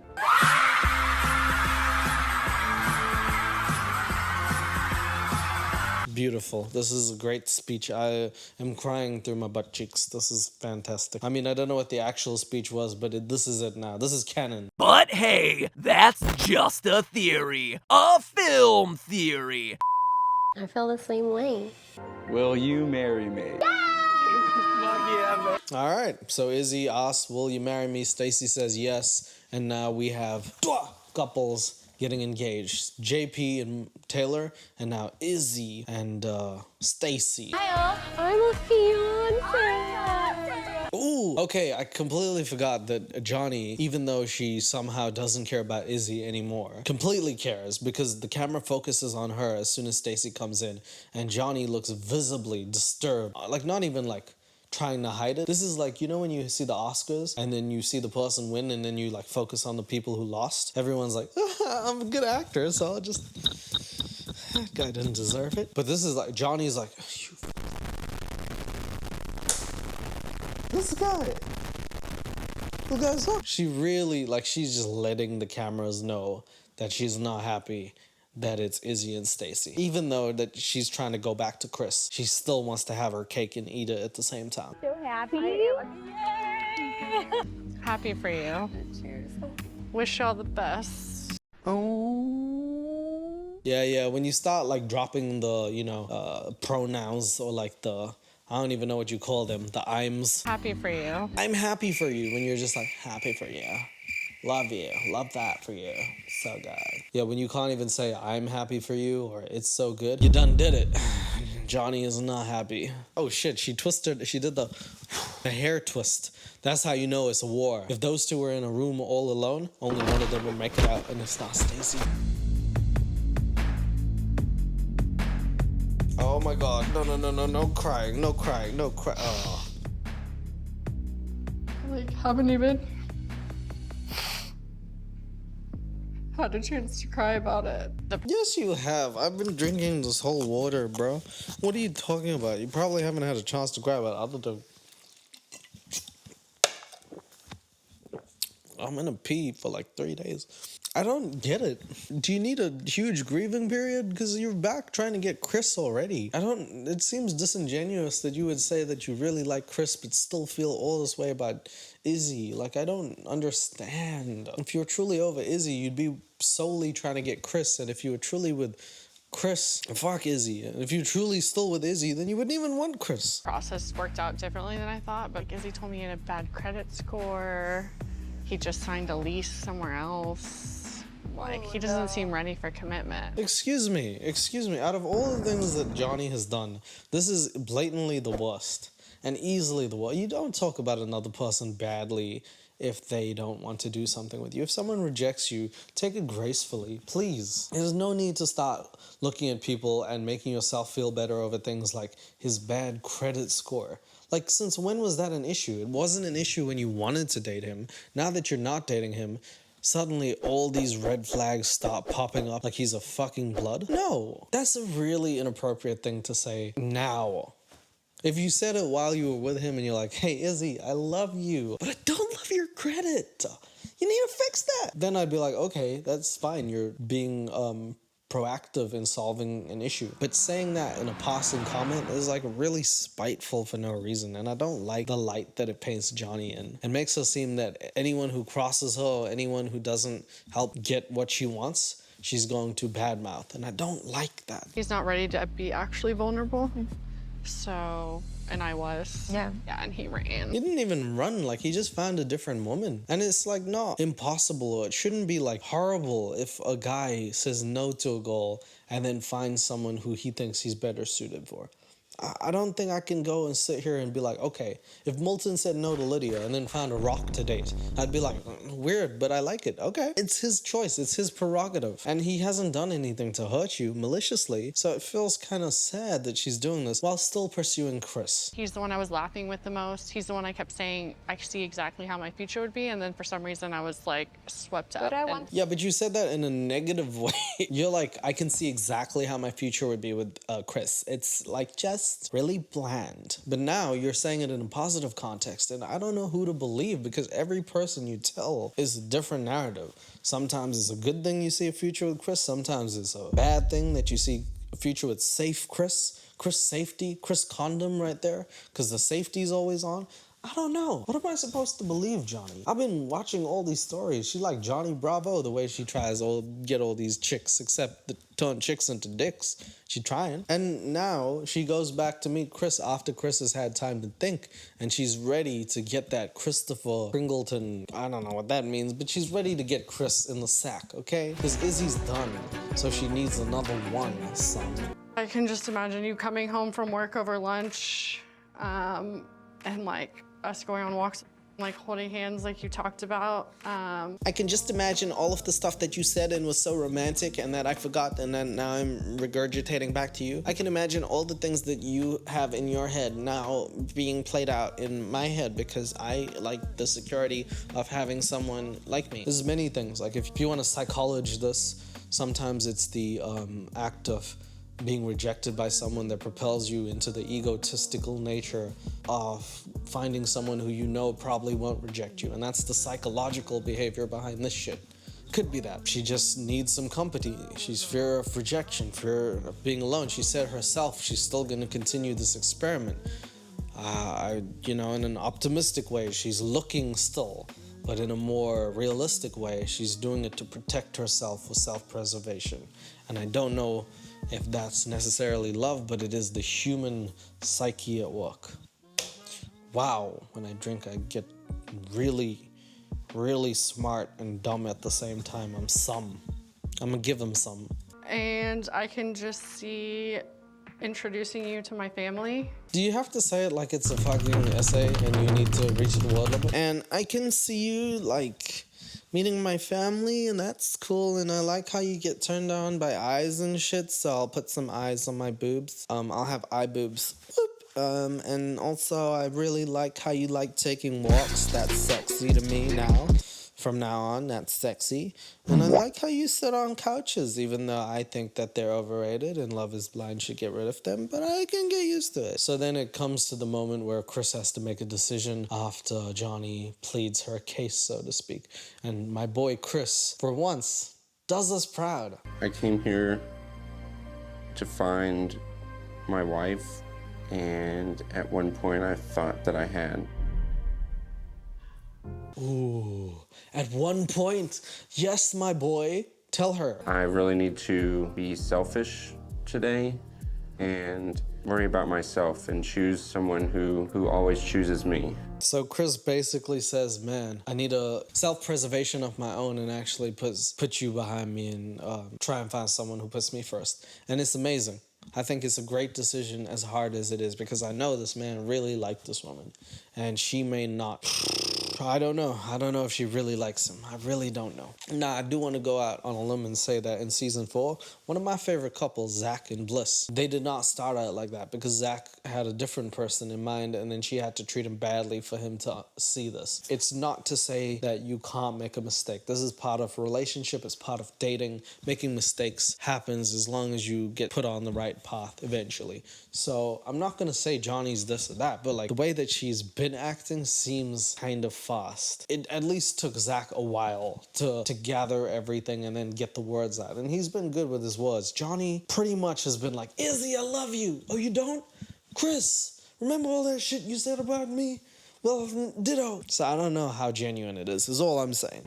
I will maybe see you soon. Yeah, but so Chris is like, yo, man, I can't do this. And Johnny is 0 for 2, which is sad. But you know what's sadder? Aaliyah crying, because I need water. I was scared because I didn't know how we were going to react.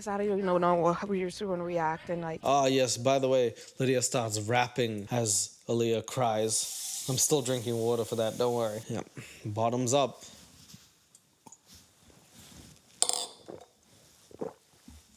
She turns into Eminem. I don't know what she's saying. That's an awfully hot coffee pot. Should I drop it on Donald Trump? Probably not. This is just really complicated. It's not ideal. It's not. And It's a weird fucking photo situation. Yes. What? Weird fucking photo situation. Does she just say things and then like she's like, man, I'm not from here. People won't even question it. Yeah, we have a situation. And nobody, like the cameraman and everything's like, yes, it's not Lydia's first language, so let's all be considerate. Yeah, it would be real considerate, baby. I feel like she does that a little bit on purpose. She's a little bit of a mumble rapper. She knows it. What is happening here? What am I missing? These two had a talk. Everything came out okay. Apparently, there was nothing of interest in this whole situation. She was like, why'd you do that? And Lydia basically was like, I didn't want you to feel bad. Now they're both reassuring each other that they're beautiful people. Am I supposed to feel bad for them or happy or what? Is this the third act of a romantic comedy where the girls have girl power and then Uche gets locked up and they realize they don't need him? Okay, so Lydia admits to Aaliyah that she fell for him and she even knows his breathing pattern, which is the creepiest shit I think I've ever heard someone say to someone who's only dated you for a few months. You know his breathing pattern, do you? You psychopath? What the hell does that mean? Oh my god, what do you know? His fart cycles as well? What is this about, huh? You know when he burps and how he does it, you can treat him like a baby? What are you, his mother? God damn. Okay, so then Aaliyah's like, hey, look, it's alright, everything's good in the hood, but I need you to know that, like, I just wanted to know that you wouldn't do anything if things progress with us. Because she still wants to keep the friendship between her and Lydia, and also the relationship between her and Uche, which is a tough thing to do. But she seems to be balancing it well, except all hell breaks loose when Lydia starts oversharing everything that she knows about Uche, except his dong size, which everyone was wondering. Thing that you want to know? No, I don't want to know anything. I don't want to know anything. I want to still be surprised. Let me tell you this.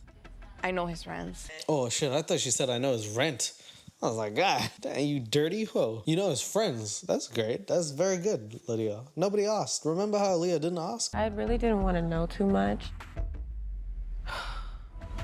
It's like a 3-level house. Damn, she's still going, huh? This is like a comedy. This is like an actual sitcom. I don't want to know, Lydia. He's got a 3-level house. It's pretty dope, man. You got a BB inside it. He's got a dog called Kobe. You think it's Kobe Bryant, but the dog's pretty good. Can take 3-pointers. I don't know. Damn, Lydia. Nobody asked. I know more about Uche than I ever wanted to now.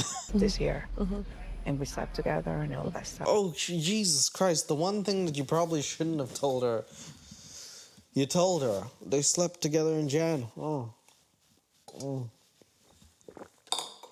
I know Uche's car, his friends, his favorite color, and now that he slept with Lydia in January. My God. This is...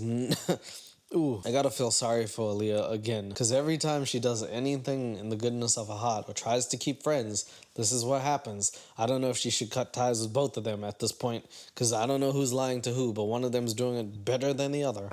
We're gonna laugh about this in, I don't know, 3 years from now. Anytime anybody says the words, we can laugh about it 3 years from now, knowing that it will take that long, you know it's a fucked up situation. Lydia, please. God. So anyway, Uche and Aaliyah meet back in the pods, and she's got some some words for Uche because, I mean, he didn't tell her about that. It's kind of weird that he talked about all of the stuff about trust, cheating, that whole thing, and then went into the thing talking about Lydia not telling Aaliyah anything about them sleeping together. And that's not really his business to tell. So I think it's respectful because you shouldn't be kissing and telling. But maybe in special circumstances, maybe. I don't think it should matter, but like, maybe. This is a tough call. It's just really hard to trust people. Ah, yes, of course. I will drink to you. You considered starting from ground zero. Actually, she said that, and we have the tape to prove it. Do you want to start in zero? A blessing in disguise? I don't think we can do that. That's not true. There's no real other way to say that one. That's a lie. On the outside world, I would never date a friend's ex. I would never befriend your ex. You don't think this is hard for me? I mean, but what? That's a tough concept because it's not Uche's fault that you guys are friends, and you don't have to be friends if you think he's really important. And if you don't think he's important, you could be friends with her because it's either fuck him or fuck her. But now you both want, both of them. And it's a tough position, but both of them have already done something before you were even in the picture. So you coming in and then saying that is pretty bad. But at the same time, them not telling you is pretty bad. So I don't know who to agree with here. So I'm just gonna stand here and just let this shit play out. Just as much or even more than it's happening to you. No, it's not, because I'm over here sitting with your ex that you fucked 3 months ago. Well, I mean, that was before you and him existed in the timeline. Like, it's not, that's just, you can't blame him for that. I'm here for you, and that's all that matters to me. I know, I'm here for you. Oh, okay, we solved it. It's gonna be fine. Oh shit, well then, again, this is every time. We get into this really tough situation, people start crying, you think it's not gonna work out, then they say, we can work it out. Everything's good again. I'm gonna predict some laughter right now. I hope you're ready. Oh, this is formulaic, you crazies. This is for every single time they have any spat, it happens, they get to the point where they're like, I don't know if I could do this. 2 seconds later, I think we can get through anything. One of them cracks a joke. Uche always laughs hardest. This is a thing. Apparently, they fixed it. I don't know how. Bob the Bull did that shit. She said he's about to have a baddie on his arm. He laughs really hard like it was a joke. And they're back on it, man. They're one of the strongest couples there is in the series. Mark my words, or don't, I don't care. But anyway, we're back to Lydia and Milton, my favorite child and old granny couple. I need to talk to you about something. Okay, so I fully forgot Lydia was gonna tell Milton. Like, I feel like I didn't even know she was gonna tell him. But yeah, so now they meet up in the pods. Milton, the Rockman, and Lydia, geologist, meet up, and she finally tells Milton everything. And it's pretty tough on Milton because this dude was just enjoying his rocks, trying to get his rocks off to Lydia, and she felt the need not to tell him. She probably wouldn't have told him if Aaliyah didn't have the conversation with him. I don't know why she was even like keeping it a secret from Milton, because I feel like he deserved to know, but he's getting the information now. Milton. Yeah. Milton. Yeah. He then reacts like a kid to a mom who is trying to get their kid to do something after realizing the parent was wrong. He's like, yeah, Milton, yeah. Milton, yeah. Milton, yeah. Milton. Yeah. I want to marry you. Can we come back in 5 minutes? Yeah, Milton then says, I need a quick 5 because you just dropped a bombshell on me and it's not exactly like I can go from this to, yeah, I'll marry you. And then she starts crying.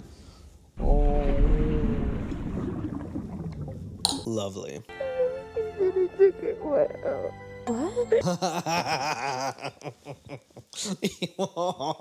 Even this series is such a joke that even when Lydia cries and she says something, even the girl is like, what? Yeah, I'm consoling you, but you need to make sense, Lydia. Jesus. I know you. She's making dolphin noises now. Close your eyes. I'm going to, honestly, after this, I'm going to bed because this series is so boring at times that I feel like I need to close my eyes.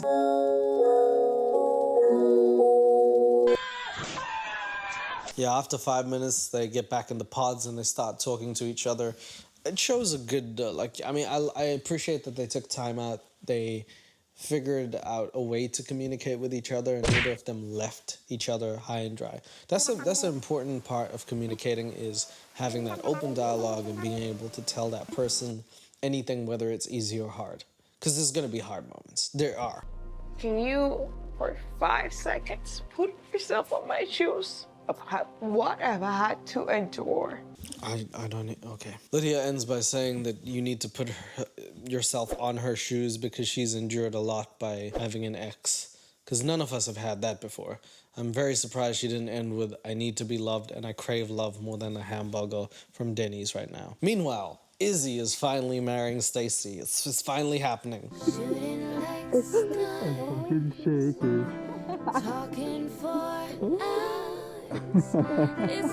Just to let you know, these moments in which the couples see each other for the first time can be very romantic, but oftentimes are just as unromantic, because there are situations in which you cannot say things like Shake and Deep D, who initially loved each other, but as it came to be, he thought she looked like an auntie. And in many other situations where the people have been like, ooh, I love the way you look, and then proceeded to be like, ugh. I'm not saying this is that moment, I'm just saying Love is Blind manufactures a lot of bullshit. You gonna be my Puerto Rican wife? Ah, yes, of course. So we're back to Lydia and Milton decides he's 24 years old. That is the same amount of time a rock needs to make a decision, and he now pops the question and gives her a rock because he is now trying to get engaged to Lydia, who is all too happy to say yes.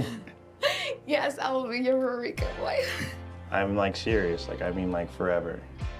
And he asks like a real 24-year-old, you want to marry me? Are you like serious? Like forever type beat. Like I'm gonna rizz you up like daily, bro. You serious about that shit? All right, for real? For real, for real? All right, cool. Low key, I'm trying to marry you. Smash. All right. And I mean forever. So we now have 3 couples engaged. We got Izzy and Stacy, we got JP and Taylor, and now Milton and Lydia. There's only one couple left. It's the strongest couple. It's Uche and Aaliyah, who have been through everything, have laughed through way too many awkward moments, and they're finally ready. And guess who's got the ring? It's Uche. I'm in love with Aaliyah, and I don't want to lose her. Wow, he sounds like a robot more and more each time. Could you say that with less emotion, bro? I'm in love with Aaliyah, and I'm going to marry her today. Oh, he's walking like a robot. But when he gets into the pods, something happens. He starts to propose to Aaliyah, and then he says hello, realizing she's not there. And that is the end of part 1. Sorry, cliffhanged you. I cliffhung you. I will show you what the coming up segment is. There's a lot of stuff. There's a lot of fights, a lot of stuff that's gonna happen. The second part is one of the most juicy parts, but also part 3 is probably even juicier. This is like a rump steak and a prime rib, but let me show you some of the coming up scenes. Loving me. I would never. Told you she loved you 4 times. I do care about you. Like I did, still do. So I'm taking it as like you. We got Johnny, Chris, and Izzy all having conversation. There's a few fights going on. Want me to see you as like a fuckboy. Got Stacy and Izzy fighting, everybody fighting. I want to spend the rest of my life with you. We have a lot to talk about. And we got Uche and Aaliyah having a conversation because she leaves him. She leaves him high and dry, and she is not there. That's crazy. Drama with Milton, drama with Lydia, drama with Uche, drama with JP, drama with Taylor. It's all going down on the next episode of Dragon Ball Love is Blind. So, Love is Blind is part 1 over. I don't know how you feel about that. There's a lot of couples that did a lot of things. I thought there was gonna be 4 couples at the end of this. It turns out only 3 have gotten to the engagement phase, which I think is one of the lowest that they had in all of Love is Blind. I don't know what's gonna happen with Uche and Aaliyah. Actually, I do. I'm just not telling you. I'm waiting till you watch part 2.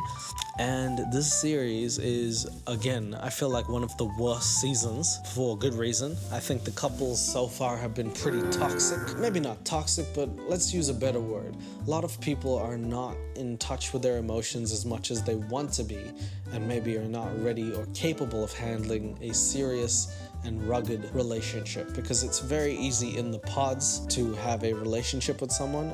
Why wouldn't it be? You're in euphoria, you're in utopia, you're in a place that is not real, and when you get into the real world, you start discovering all of the little issues that have manifested. So we're about to see if the couples can actually handle that. And like I said, I think that this season really scares me, because I'm similar ages to a lot of these people, and I think that if this is the dating pool out there, it's a very scary world, because a lot of people are not self-aware enough to realize that they have things to work on. And it is much better to date someone who knows their flaws and is capable and willing to work on them than someone who is not willing and thinks they're perfect but also can't understand why they're still single. There's nothing wrong with being single, but when you start to find a partner, you will be put to the test to see if you're compatible. Love is Blind, a show where Nick Lachey and his wife, the loud one, are somehow not cancelled yet. I can't wait to see you on part 2. Until then, please take care of yourselves, be kind, and don't ever drink anything ever, because thank you, love you, take care, bye-bye. She ain't even gotta ask, she did a dash and bit it last. You know a dash and she know